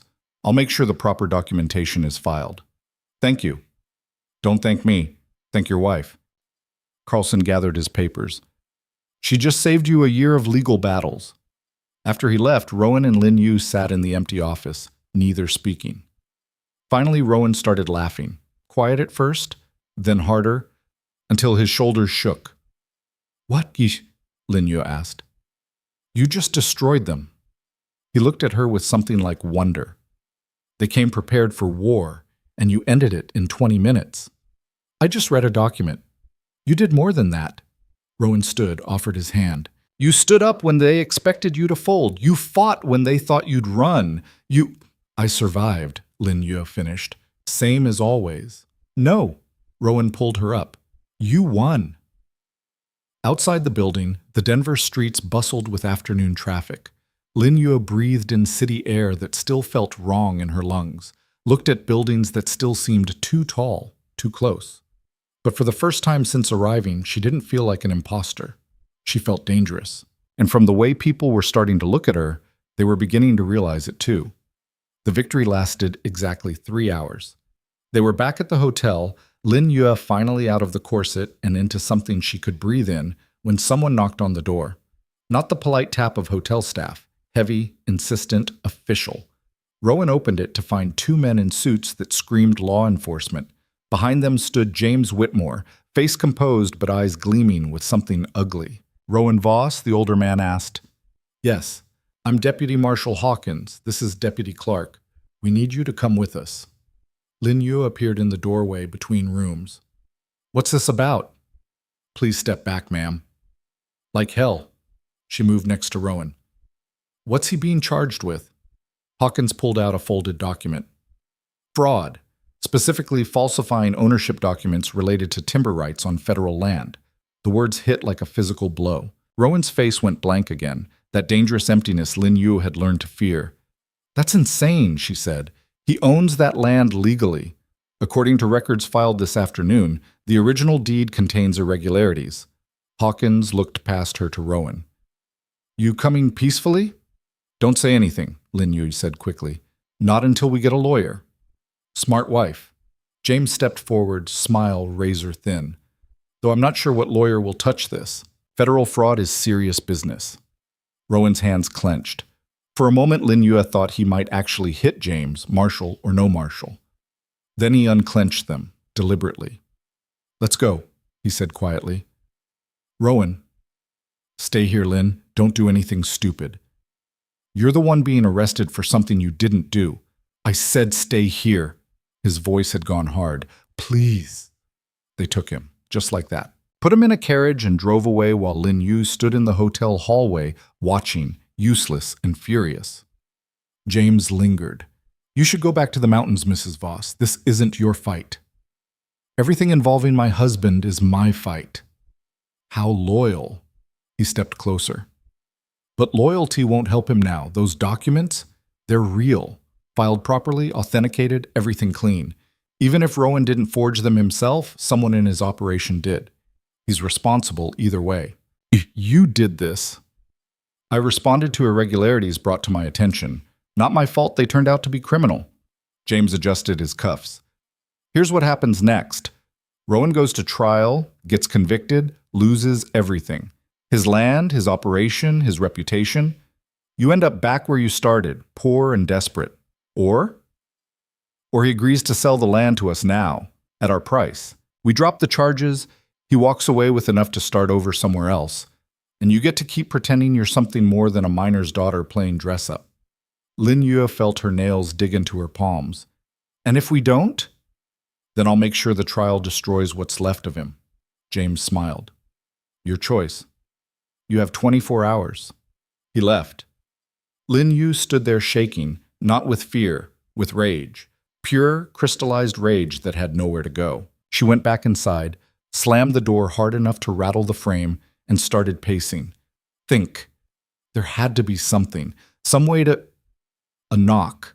Different this time, soft, almost hesitant. Lin Yue opened it to find Dorothy Kensington, leaning on her cane, looking grim. "I heard," Dorothy said. "May I come in?" "How did you already hear?" "I own newspapers, dear. I hear everything." Dorothy entered, settled into a chair without waiting for permission. "The marshals arrested Rowan about 40 minutes ago. James Whitmore filed the complaint this morning, right after your meeting with Carlson. He planned this. Of course he planned this. You embarrassed him publicly. Men like James don't forgive that." Dorothy tapped her cane. "The question is what you're going to do about it." "I don't know." Lin Yue sank onto the bed. "I don't have money for lawyers, don't have connections, don't have anything except you exposed their forgery this afternoon." Dorothy's eyes sharpened. "Which means you can read legal documents, understand irregularities, think on your feet." "So? So maybe you don't need a lawyer. Maybe you need to become one." Lin Yue stared at her. "That's crazy." "Is it? You just outmaneuvered 3 experienced businessmen in a federal hearing. Did it by actually reading what they put in front of you instead of assuming they were telling the truth. Dorothy leaned forward. The case against Rowan rests on those documents James filed. If you can prove they're fraudulent, really prove it with evidence, the charges disappear. I'm not a lawyer. I can't just... You're a woman who kept her family alive through sheer stubbornness and intelligence. This is the same thing, just different stakes. Dorothy pulled papers from her bag. I took the liberty of getting copies of the filed documents, started asking questions. You want to know what I found? Tell me. The deed irregularities they're claiming, they stem from a survey done 8 years ago by a company that went bankrupt 6 years ago. All their records supposedly destroyed in a fire. Dorothy spread the papers on the bed. Convenient, no? Lin Yue picked up the first document. Dense legal language, multiple pages, signatures and stamps that looked legitimate. How do we prove it's fake if the original company is gone? The company's gone, but the surveyors aren't. I tracked down 2 of them, both retired, living in Golden City, both very interested to hear their work is being used in a fraud case. Dorothy's smile was sharp. They're willing to testify. For the right price. I don't have money. I do. Dorothy waved that away. Consider it an investment in chaos. I haven't had this much fun in years. Lin Yue looked at the old woman. Why are you helping me? Because James Whitmore once tried to shut down one of my newspapers for reporting on his mining operation safety violations. 3 men died in a collapse he could have prevented. Dorothy's voice went cold. I've been waiting for a chance to return the favor. You just gave it to me. They worked through the night. Dorothy had contacts, lawyers, clerks, record keepers who owed her favors or feared her papers. By dawn, they had statements from the surveyors, inconsistencies in the filing dates, and evidence that the company's bankruptcy records had been altered after the fact. It's not enough, Lin Yue said, rubbing her eyes. The room was littered with papers, empty coffee cups, her brain fuzzy from exhaustion. Even with all this, it's our word against theirs. James has officials on his side. Then we need to change whose side those officials are on. Dorothy stood, bones cracking. There's a territorial judge, Abernathy. He's overseeing Rowan's case, known for being impartial, which in Denver means he can't be bought by just anyone. But he hates disorder, hates his court being used for political games. How does that help us? Because if we can show him this isn't about land rights, but about powerful men abusing the legal system for profit, he'll shut it down. Judge Abernathy doesn't like being made a fool. Dorothy gathered her things. Get cleaned up. We're going to see him in 2 hours. He'll see us. He'll see me. I interviewed him for a profile piece last year. He owes me a fair hearing. Dorothy paused at the door. Wear something simple. You're not trying to impress him. You're trying to look honest. Lin Yue dressed in the plainest things she had. A brown skirt and white blouse Mrs. Hartford had dismissed as serviceable but dull. Perfect. She pulled her hair back, scrubbed the powder off her face, looked in the mirror, and saw herself again instead of the society mask. Better. Judge Abernathy's chambers were in the territorial courthouse, a granite building that radiated authority and old wood smell. Dorothy swept past the clerk like she owned the place, Lin Yue trailing behind, clutching their folder of evidence. The judge was 60-something, rail-thin, with eyes that looked like they'd seen every lie ever told and weren't impressed by any of them. Mrs. Kensington, he said, not standing, I should have known you'd be involved in this mess. I'm hurt you'd think I create messes, Your Honor. I simply report on them. You create them by reporting on them. His gaze shifted to Lin Yue. Mrs. Voss, I presume? Yes, sir. Your husband is in a considerable amount of trouble. Trouble he didn't create, Lin Yue said. Trouble that was manufactured by people trying to steal his land. Strong accusation. I can prove it. She set the folder on his desk. Those documents claiming Rowan forged ownership papers? They're based on surveys from a company that went bankrupt 6 years ago. Records supposedly destroyed, but the surveyors who actually did the work are alive and willing to testify the surveys being used now are not their work.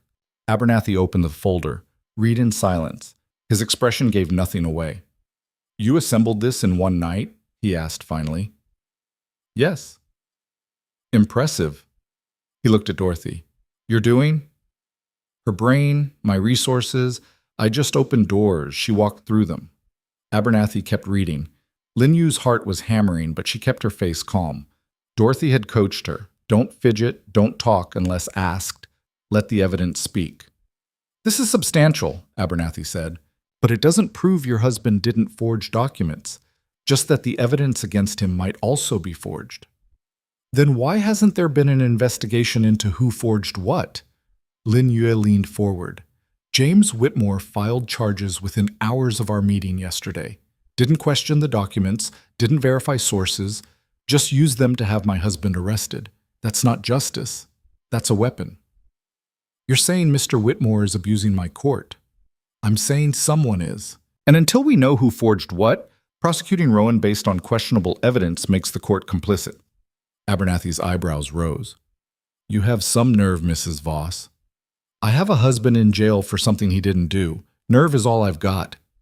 Something that might have been respect flickered across the judge's face. He closed the folder. I'll grant a preliminary hearing tomorrow. Both sides present evidence. We see what holds up. If your surveyors can testify credibly, I'll consider dismissing charges. And Rowan? Released on his own recognizance until the hearing. Abernathy stood. But Mrs. Voss, if this turns out to be a waste of my time, if your evidence falls apart, I'll make sure your husband's sentence reflects the additional insult to this court. Understand? Yes, sir. Good. Now get out. I have actual work to do. Outside the courthouse, Lin Yue had to sit on the steps because her legs had gone shaky. Dorothy sat beside her, looking pleased. You did well, the old woman said. I threatened a judge.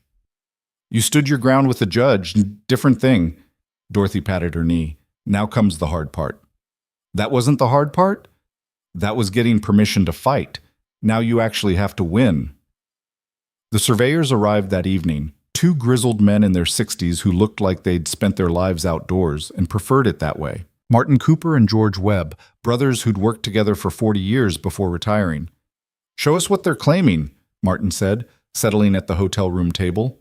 Lin Yue spread out the contested documents. Both men leaned in, reading carefully. George pulled reading glasses from his pocket. They were quiet for a long time. This isn't our work, George said finally. You're certain? Completely. Martin pointed to the survey coordinates. See these markers? We never used that reference system. Switched to a different one in '73 after the Territorial Survey Office standardized. This is using the old system, something we'd abandoned years before the survey was supposedly done. Plus the handwriting's wrong, George added. Not even close to mine or Martin's. Someone tried to copy our style but got the details wrong. Will you testify to that? Both men looked at each other. Martin spoke first. You understand this puts us against the Whitmores? They've got power in this territory. I understand. And you're still asking? Lin Yue met his eyes. My husband is in jail because someone forged documents and blamed him. If I don't fight this, he loses everything. So yes, I'm still asking. Martin nodded slowly. All right then, we'll testify. Why? Lin Yue had to ask. You don't know us. This could cause you problems. Because we spent 40 years making honest surveys, George said. Our names on documents meant something. Someone using our reputation to commit fraud. That pisses us off. He grinned. Plus, watching rich people squirm is always entertaining. Rowan came back around midnight, escorted by a deputy who looked bored with the whole affair. Lin Yue heard his footsteps in the hall and opened the door before he could knock. He looked terrible, unshaven, rumpled, eyes dark with exhaustion and anger. But when he saw her, something in his expression softened. You got me out, he said. Dorothy and I got you a hearing. You're still charged. Still better than jail. He entered, nodded to Dorothy, who was gathering her things. Mrs. Kensington, thank you. Don't thank me. Thank your wife. She's the one who refused to accept defeat. Dorothy headed for the door. Preliminary hearing is at 10 tomorrow. Get some rest. You'll need it. After she left, Rowan collapsed into a chair. Lin Yue poured him whiskey from the bottle Dorothy had thoughtfully provided. He drank it in one swallow. They put me in a cell with actual criminals, he said. Thieves and drunks. One man was there for stabbing someone over a card game. Were you hurt? No, just humiliated. He set down the glass. James visited, offered the same deal, sell the land, charges disappear. Said you'd probably already left town, but clearly I haven't. Clearly. Rowan looked at her. Why not, Lynn? This isn't your fight. You could walk away, go back to your family, start over. With what? Shame? The knowledge I abandoned someone when it got difficult? She sat across from him. You didn't abandon me when I had nothing. I'm not abandoning you now. This is different. This could destroy us both. Then we'll be destroyed together. She reached across, took his hand. Stop trying to protect me by pushing me away. We're in this. Both of us. Rowan's fingers tightened around hers. What did you find? She told him everything, the surveyors, the inconsistencies, the evidence they'd compiled. As she talked, she watched his expression shift from exhausted defeat to something harder, more focused. You did all this in one day? He asked when she finished. Dorothy helped. Still, he shook his head. I've had lawyers working for years and never got results like this. Maybe you needed someone who actually cared about the outcome instead of billable hours. Maybe I did. Rowan stood, pulled her up. For a moment they just stood there, close enough that Lin Yue could feel his breath. Then he kissed her forehead. Get some sleep. Tomorrow's going to be ugly. Uglier than today? Much. The hearing room was packed. Word had spread, probably through Dorothy's newspapers, and half of Denver society showed up to watch. Lin Yue spotted Catherine Whitmore in the gallery, Margaret Aldrich beside her, both wearing expressions of polite anticipation like they were at a theater performance. James sat at the prosecution table with two lawyers who looked expensive and confident. Rowan and Lin Yue sat across from them with a lawyer Dorothy had found. Samuel Price, older, quiet, with the kind of calm that suggested he'd seen worse and survived. Judge Abernathy entered and everyone stood. He sat, looked around the crowded room, frowned. This is a preliminary hearing, not a circus, he said. Anyone who can't remain silent will be removed. Clear? Murmurs of assent. Good. Mr. Whitmore's counsel, present your case. The lead lawyer, a sharp-faced man named Morrison, stood.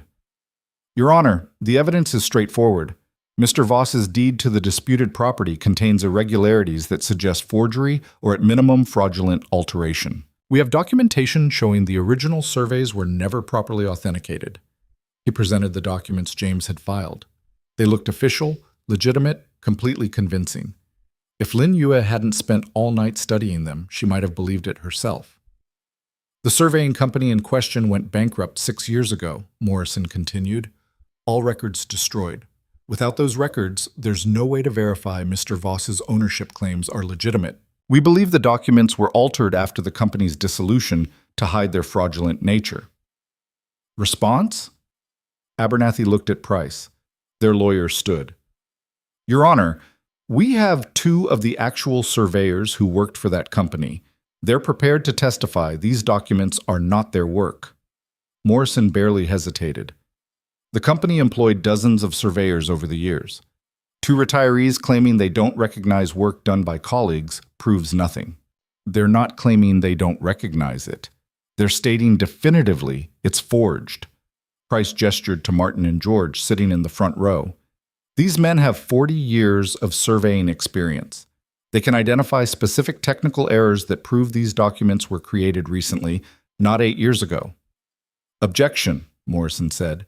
This is expert testimony requiring proper credentialing, and this is a preliminary hearing, Abernathy interrupted. I'll allow it. Call your witnesses. Martin went first. He walked to the stand like a man who'd done harder things than testify. Price asked him to examine the contested documents. Can you identify who created these surveys? Price asked. No one who knew what they were doing, Martin said bluntly. These coordinates use a reference system we abandoned in '73. The survey office standardized everything after that.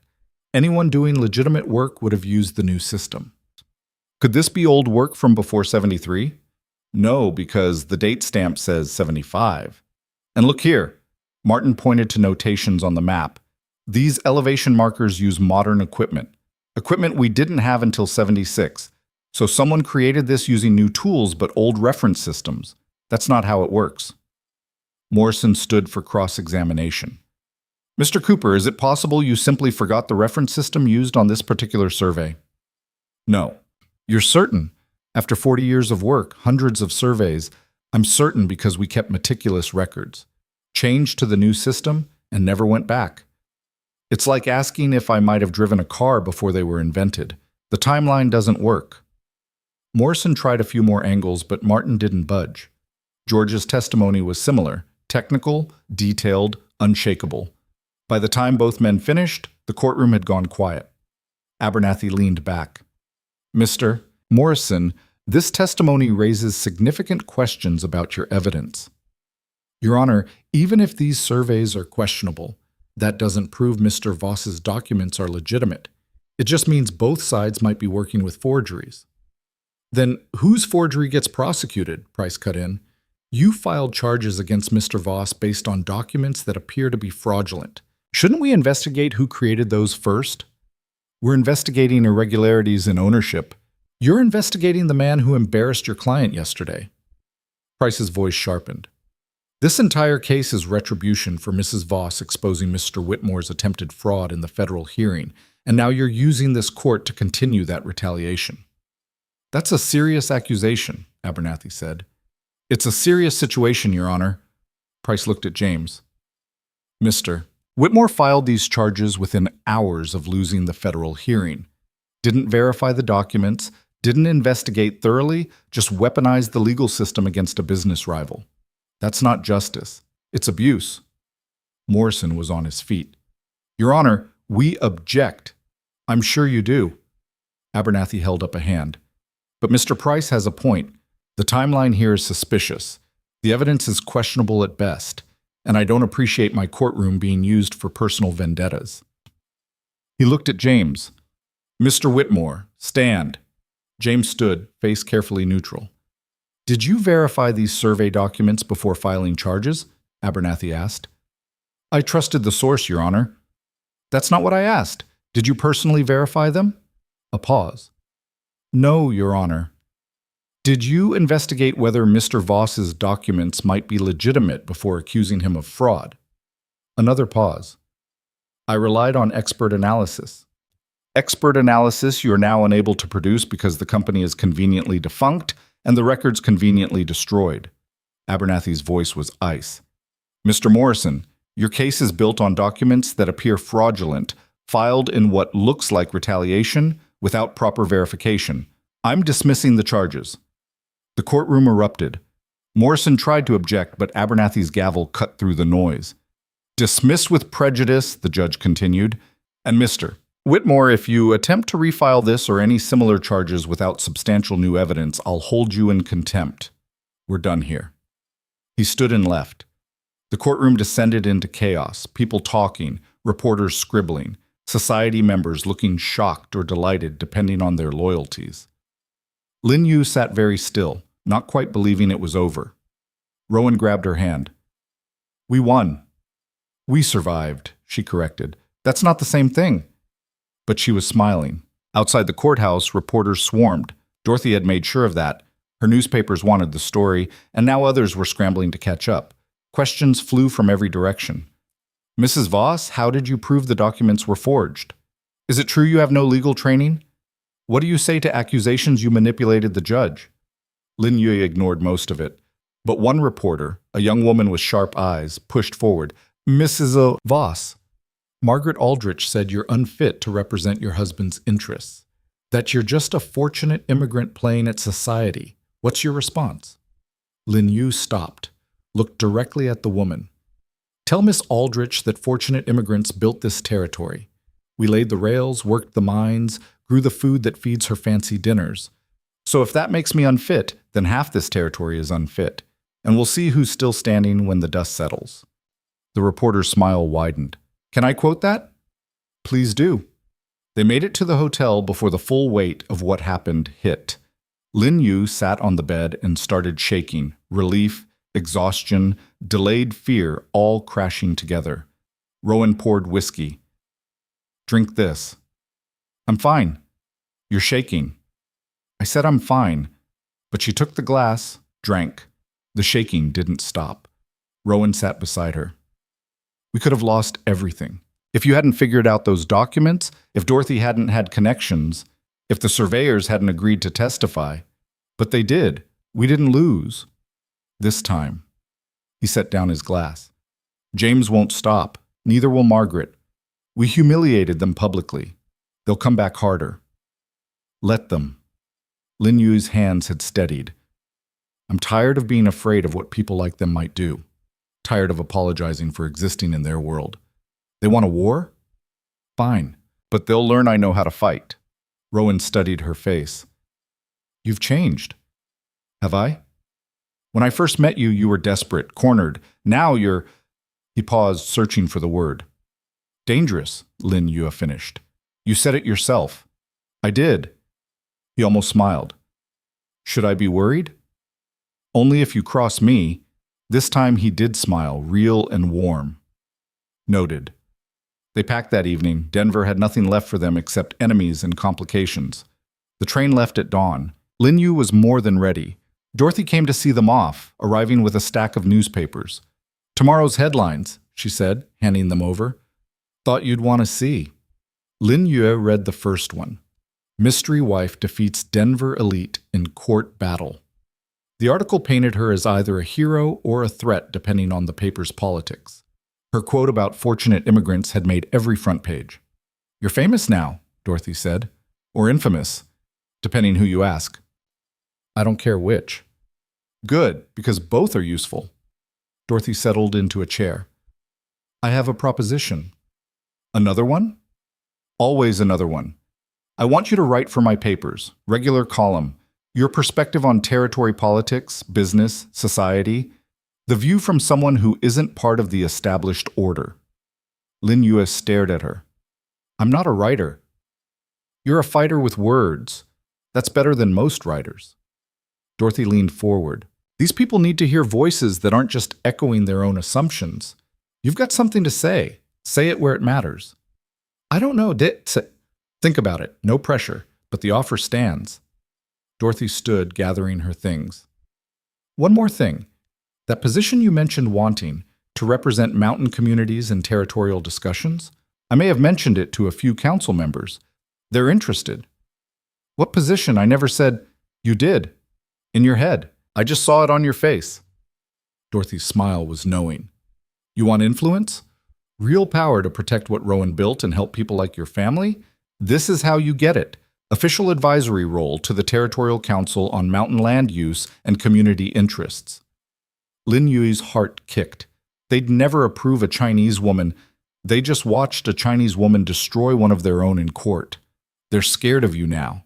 And scared means willing to negotiate. Dorothy headed for the door. Think about that too.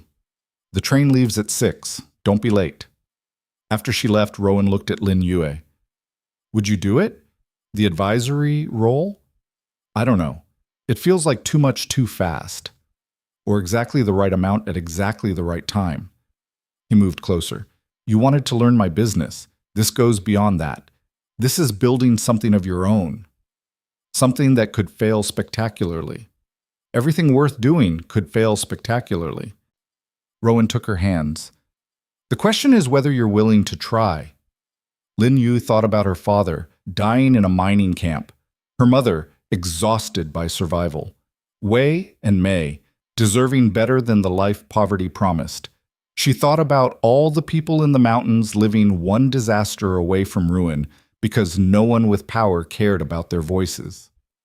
Yes, she said. I'm willing to try. The train pulled away from Denver as the sun rose, painting the city gold and pink. Lin Yu watched it recede through the window. The buildings, the streets, the whole complicated mess of society and power.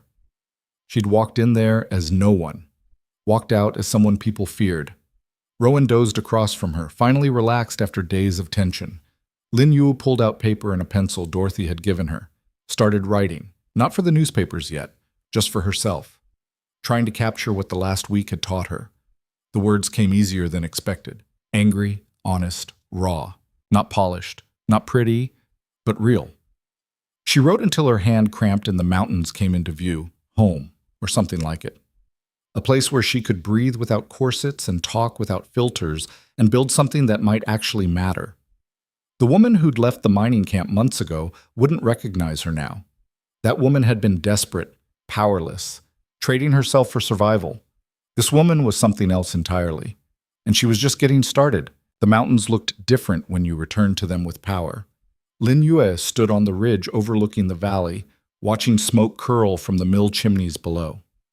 6 months since Denver. 6 months since everything changed. The valley hadn't changed. Same trees, same buildings, same rough men doing rough work. But her place in it had shifted completely. Behind her, Rowan was meeting with the foreman about spring logging plans. Down in the valley, the new schoolhouse she'd insisted on was nearly finished. Timber frame, glass windows, enough space for 30 children. The workers had grumbled about the expense until she'd pointed out that educated children became skilled workers. Then they'd grumbled less. A rider appeared on the trail below. Lin Yue recognized the horse. Dorothy's courier, the third one this month. More newspapers, probably, and another request for her column. She'd been writing weekly pieces since January, each one causing small earthquakes in territorial politics. Her latest had called out mining companies for safety violations. 2 operations had shut down for investigations. Dorothy was delighted. The rider dismounted at the main house. Lin Yue made her way down the ridge, boots finding purchase on rocks she'd learned to navigate without thinking. The city clothes were gone. She wore practical canvas pants now, a wool shirt, hair braided back. Mrs. Hartford would have been horrified. Lin Yue didn't care. Inside, the courier was waiting with a leather satchel. Mrs. Voss, package from Mrs. Kensington. Thank you, Marcus. She handed him coins. There's food in the kitchen if you're hungry before heading back. Appreciated, ma'am. She opened the satchel. Newspapers, as expected, but also a letter in Dorothy's spidery handwriting. Lynn, the Territorial Council voted. Your advisory position is official. Unanimous approval, though Mitchell looked like he was swallowing glass. Congratulations. You're now the first Chinese woman with official governmental authority in Colorado Territory. Also, James Whitmore's mining operation filed for bankruptcy yesterday. Turns out without your water and with all those safety investigations, his investors pulled out. He's finished. Thought you'd want to know. Lin Yue read it twice. Felt nothing at first. Then something that might have been satisfaction but was too tired to fully form. James's defeat didn't undo the months of fighting, didn't erase the fear or the uncertainty. It just meant one less enemy. There would be others. Rowan found her in the study an hour later, surrounded by maps and correspondence. He read Dorothy's letter over her shoulder. You won, he said. We survived, she corrected. Same response as always. Survival was different than victory. Victory suggested things ended cleanly. Nothing ever did. The council position starts next month, Rowan said. You'll need to be in the capital at least twice a week. Long rides. I know. Could be dangerous. Some of those council members still think women shouldn't speak in public, let alone govern. Let them think what they want. Lin Yue set down her pen. I didn't come this far to worry about men's opinions. Rowan smiled. No, you didn't. He pulled up a chair. I have news too. Thomas Aldrich contacted me. Wants to discuss a partnership. His rail lines, our timber, shared shipping routes. What about Margaret? She left. Moved back east after the trial. Apparently Denver's society wasn't as forgiving as she'd hoped. His expression was neutral, but Lin Yue heard the undercurrent, relief maybe, or just closure. Do you trust him, Thomas? Not yet. But his offer makes business sense. And without Margaret whispering in his ear, he might actually negotiate honestly. Rowan leaned back. What do you think? The fact that he was asking mattered. 6 months ago, he would have decided alone. Now they operated as actual partners, sharing information, making choices together, fighting their battles as a unit rather than individuals forced into proximity. I think we verify everything, negotiate hard, and don't sign anything until we're certain he's not playing his daughter's game from a different angle.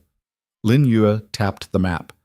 But if the terms are fair, yes. We need reliable shipping. Relying on routes the Whitmores could sabotage was always a risk.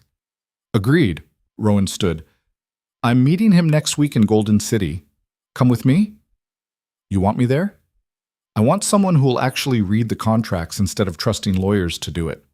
He almost smiled. Plus, you scare him. That's useful. I scare a lot of people now. Good. The meeting with Thomas was tense but productive. He came alone, without lawyers or advisors, which Lin Yue took as either genuine peace offering or sophisticated manipulation. Hard to tell with men who'd spent their lives in business. They met in a private room at the Golden City Hotel. Thomas was grayer than Lin Yue remembered, more tired around the eyes. Losing Margaret's influence had cost him more than business. "Mrs. Voss," he said, standing when she entered. "Thank you for coming." "Mr. Aldrich." They sat. Thomas spread contracts across the table, shipping agreements, rate schedules, exclusive use clauses. Rowan read through them, but Lin Yue read faster, catching details he might miss. She'd spent months studying contract law, learning the language of power. It was paying off. "This exclusivity clause," she said, pointing, "it prevents us from using any other rail lines for 5 years.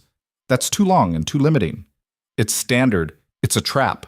If your rates increase or your service declines, we're stuck." Lin Yue drew a line through the clause. 2 years, renewable by mutual agreement, and we need a rate cap tied to market averages. No sudden price hikes. Thomas looked at Rowan. "She's tougher than you." "I know," Rowan said. "Why do you think I brought her?" They negotiated for 3 hours. Thomas tried to push favorable terms. Lin Yue pushed back harder. Eventually, they reached something both sides could accept: fair rates, limited exclusivity, dispute resolution clauses that didn't favor either party. "You should have been a lawyer," Thomas said as they finalized the documents. "I am a lawyer," Lin Yue replied, "just without the formal degree." "Scarier that way." Thomas gathered his papers. "For what it's worth, I'm sorry. About Margaret's behavior, about the trial, about all of it." "Are you apologizing for her or for yourself?" "Both, I suppose." He met her eyes. "I let her convince me you were a threat. Easier to believe that than accept my daughter was wrong." "Was she wrong?" Lin Yue asked. "I am a threat, just not the kind Margaret thought." Thomas nodded slowly. "Fair point." He offered his hand. "To better business going forward." Lin Yue shook it. His grip was firm, honest. Maybe he meant it. Maybe he didn't. Time would tell. Back at the valley, spring was transforming everything. The schoolhouse was finished. Lin Yue taught there twice a week: basic reading, writing, mathematics to children whose parents worked the mills and mines. Some were white, some Chinese, some Mexican. She didn't care about origins, only whether they wanted to learn. The first week, 12 students showed up. By the end of the month, 25. Parents who'd been suspicious gradually warmed when their children came home reading signs and counting change accurately. "You're changing things," one mother told Lin Yue after class. "My daughter wants to be a teacher now. Never thought that was possible for her." "Why not?" Lin Yue asked. "Because we're poor, because she's a girl, because—" The woman gestured helplessly. "Because that's how it is." "That's how it was," Lin Yue corrected. "Doesn't have to stay that way." She meant it. Every student who learned to read, every child who discovered they were smarter than they'd been told, every person who realized poverty wasn't moral failure. That was changing how it was. Slowly, painfully, but changing. The council work was harder. Lin Yue attended her first official session in April, walking into a chamber full of men who looked at her like she'd wandered in by mistake. The chairman, an older man named Henderson, actually asked if she was lost. "I'm the mountain community's advisor," Lin Yue said clearly, "appointed by unanimous vote. I'm exactly where I'm supposed to be." Henderson's face reddened, but he gestured to a chair at the far end of the table, furthest from the center of discussion, deliberately.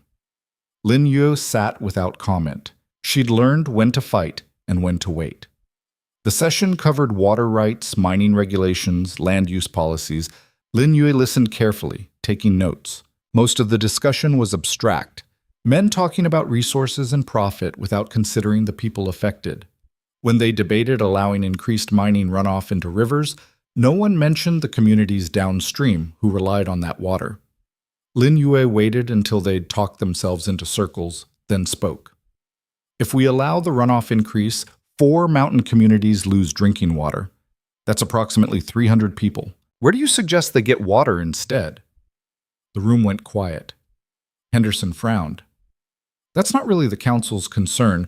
It's exactly the council's concern, Lin Yue interrupted. You're voting on policies that directly affect people's ability to survive. That's what governing means. Mining is essential to territorial economy. So are people, Lin Yue stood. The runoff contains arsenic and lead. It's already causing illness in children near existing operations. Increasing it means more sick children, more deaths, more communities abandoned because the water's poison. Is that acceptable to this council? Of course not, but then vote no. She sat back down. Or at least amend the proposal to require proper filtration before discharge. The technology exists. Mining companies can afford it. They just don't want to. Henderson looked like he wanted to argue, but couldn't find the ground. Another council member, a younger man named Porter, spoke up. Mrs. Voss makes a valid point. Perhaps we should table this until we can review health impacts. I second that, someone else said. The motion passed. The mining companies would be furious, but 300 people would keep their water. Lin Yu counted that as a win. After the session, Porter approached her.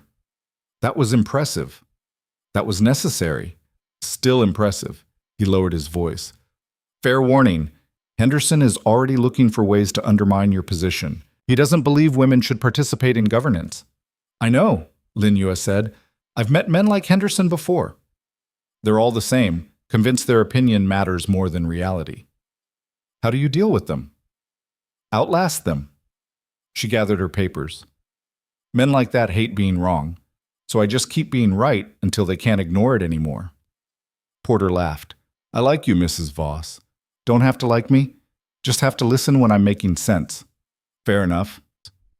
That evening, Lin Yu returned to the valley exhausted. The ride from the capital took 4 hours. Her body ached from days of travel and tension, and her head pounded from arguing with men who fundamentally didn't respect her existence. Rowan met her at the stable. How bad? Survived. That's becoming your motto. It's accurate. She dismounted, let him take the horse. They voted down the mining runoff increase. Because of you? Because I pointed out it would poison children. Even Henderson couldn't argue with that openly.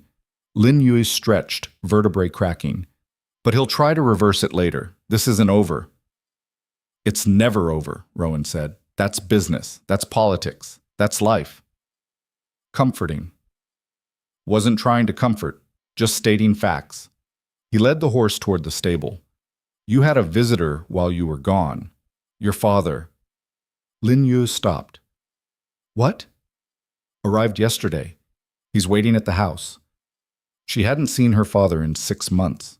They'd exchanged letters, brief, awkward things that danced around everything important. She'd sent money. He'd written thank you. Neither had addressed the fact that she'd been sold and bought, and it had somehow worked out anyway. Her father was in the main room, sitting stiff and uncomfortable on furniture too nice for men who worked with their hands. He stood when she entered, looking older and somehow smaller than she remembered. Lin Yue.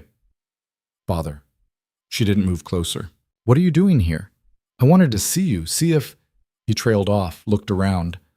This place, it's bigger than I imagined. It's a timber operation. Size is necessary.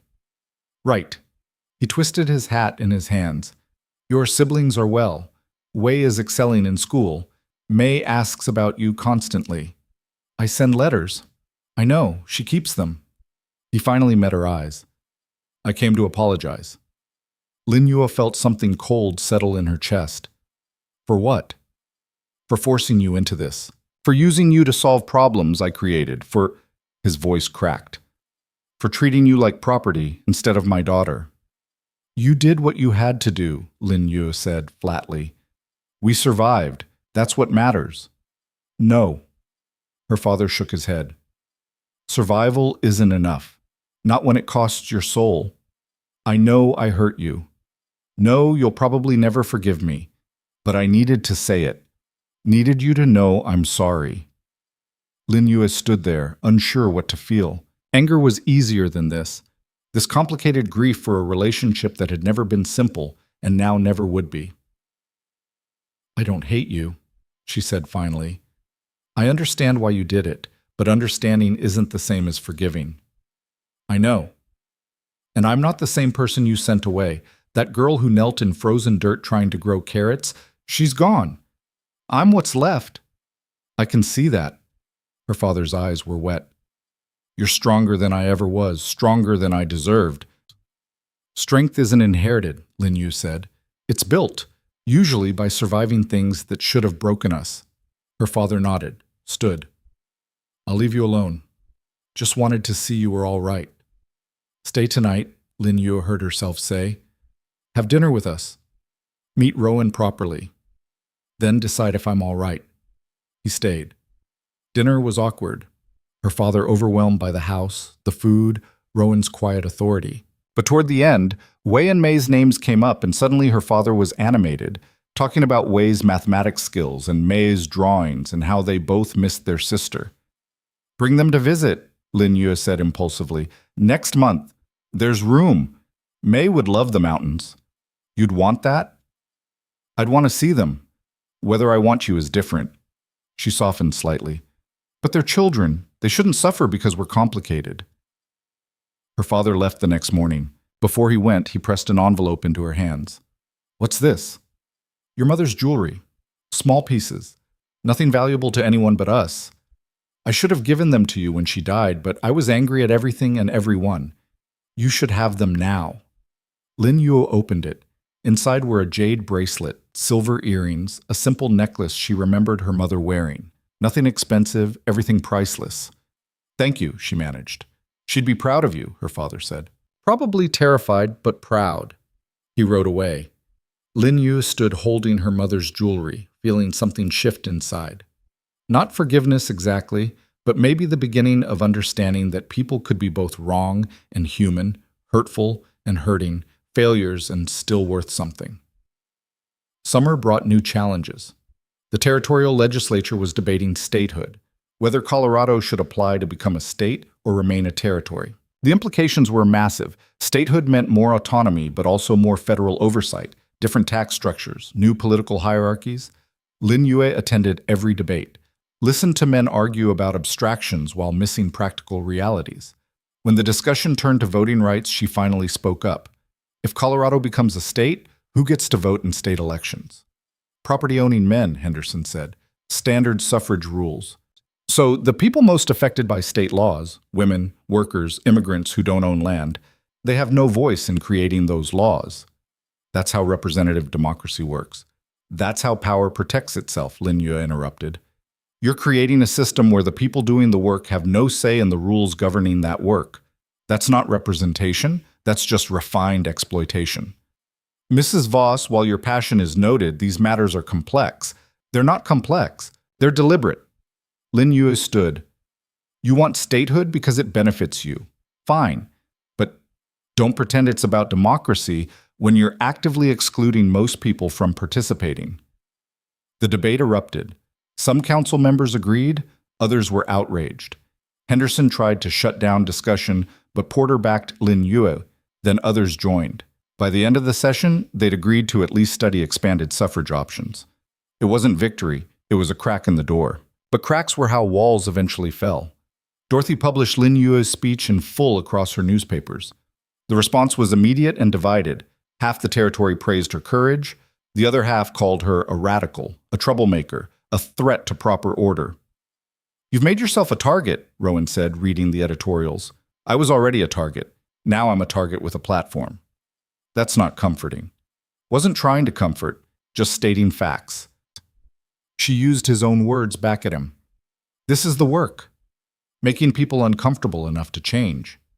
And if they try to remove you from the council, then I'll fight that too. Lin Yue met his eyes. I'm tired of being afraid of what might happen. Afraid of making people angry. Afraid of overstepping. Afraid of failing. I've survived worse than their disapproval. I know. Rowan pulled her close. Just don't want to lose you to it. You won't lose me. She leaned into him. But you might have to share me with something bigger than just us. I can live with that. They stood together, looking out over the valley.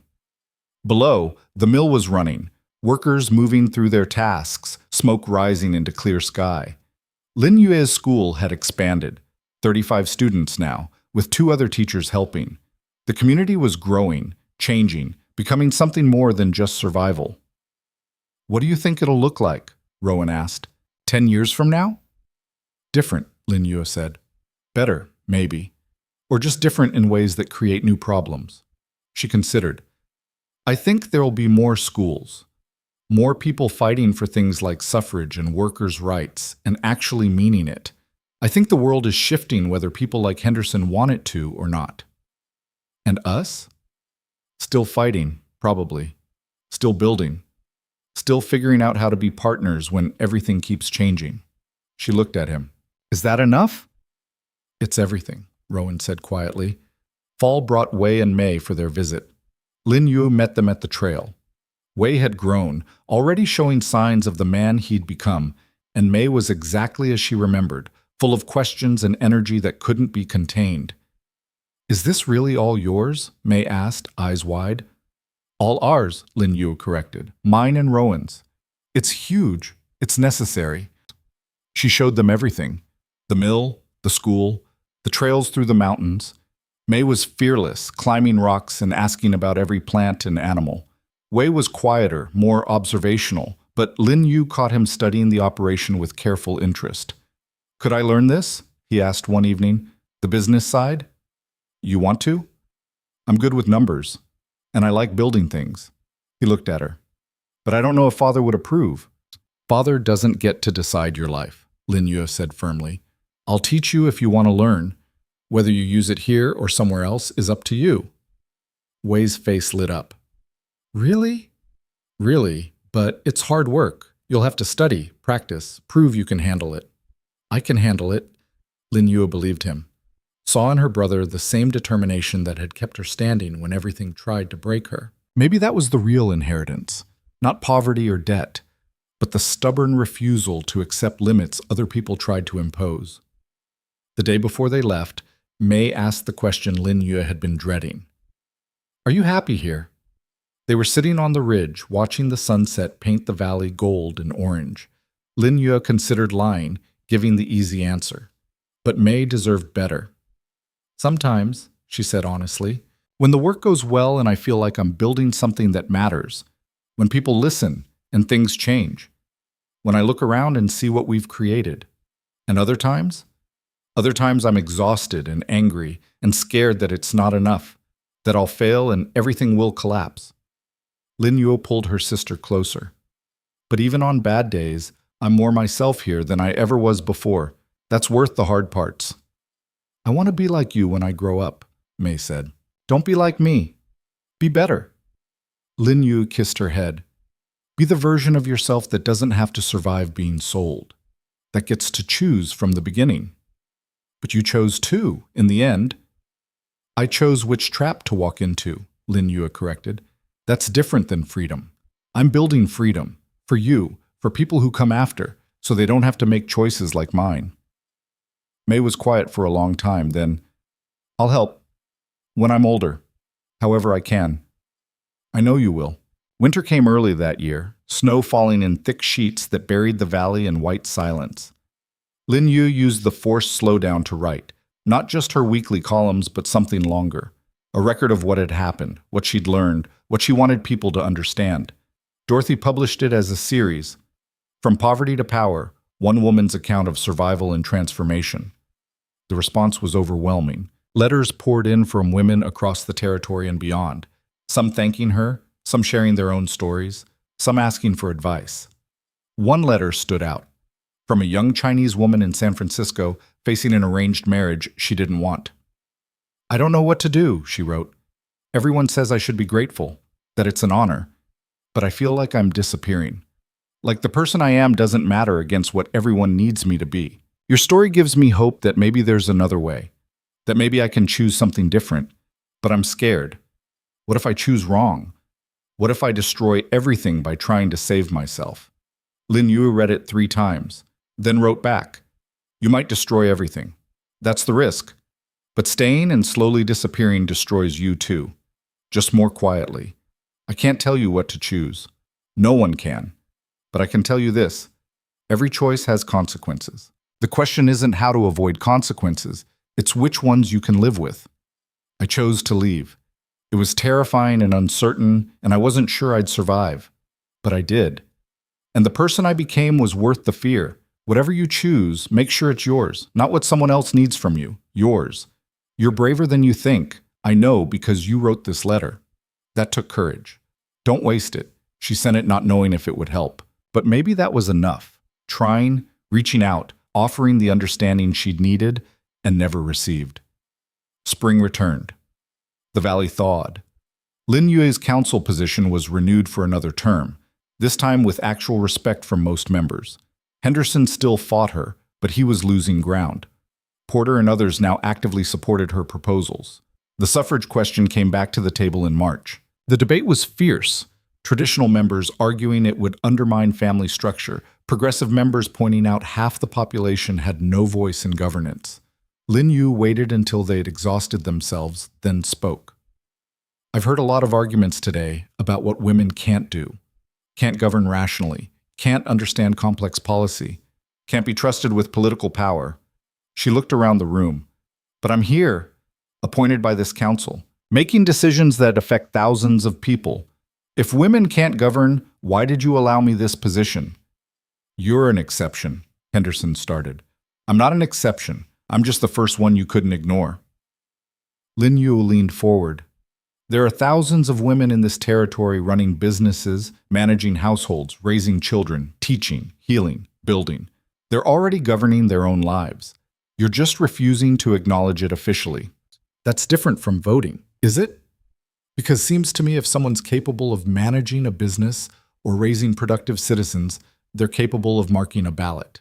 She straightened. You're not protecting society by excluding women.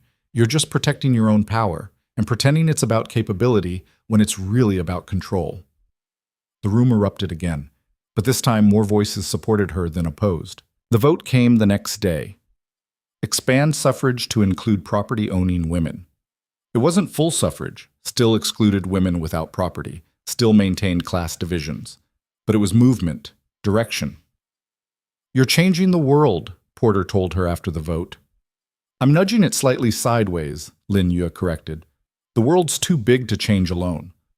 But enough people nudging, and eventually it shifts. That's almost poetic.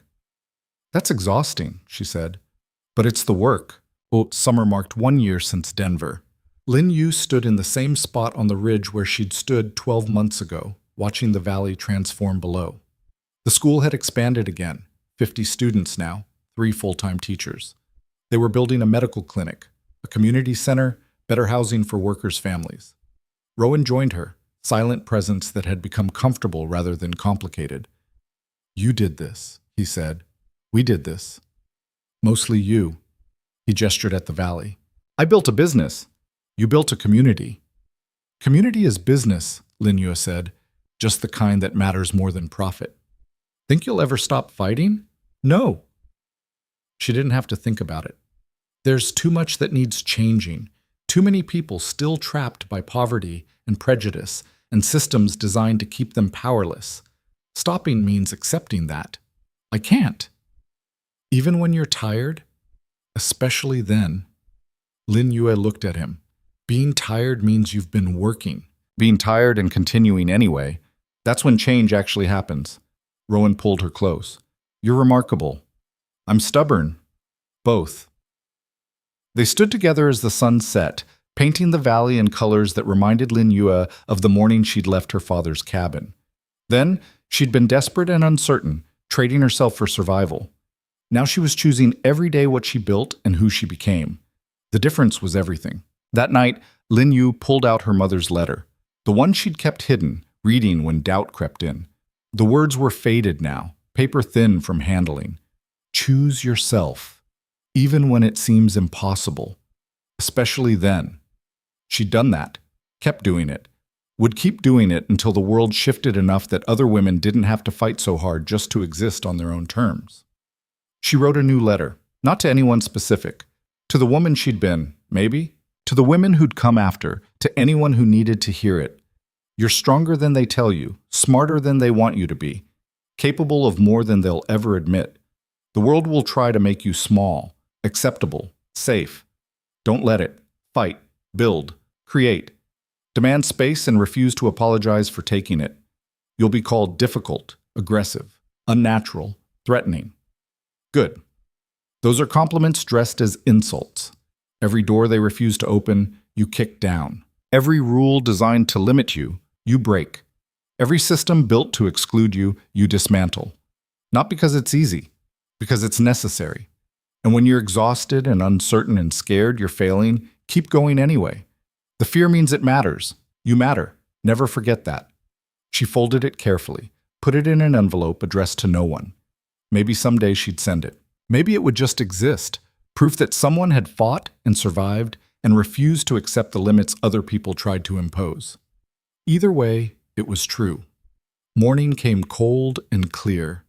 Lin Yue rose early, as always. Put on work clothes, braided her hair, looked in the mirror and saw someone she recognized.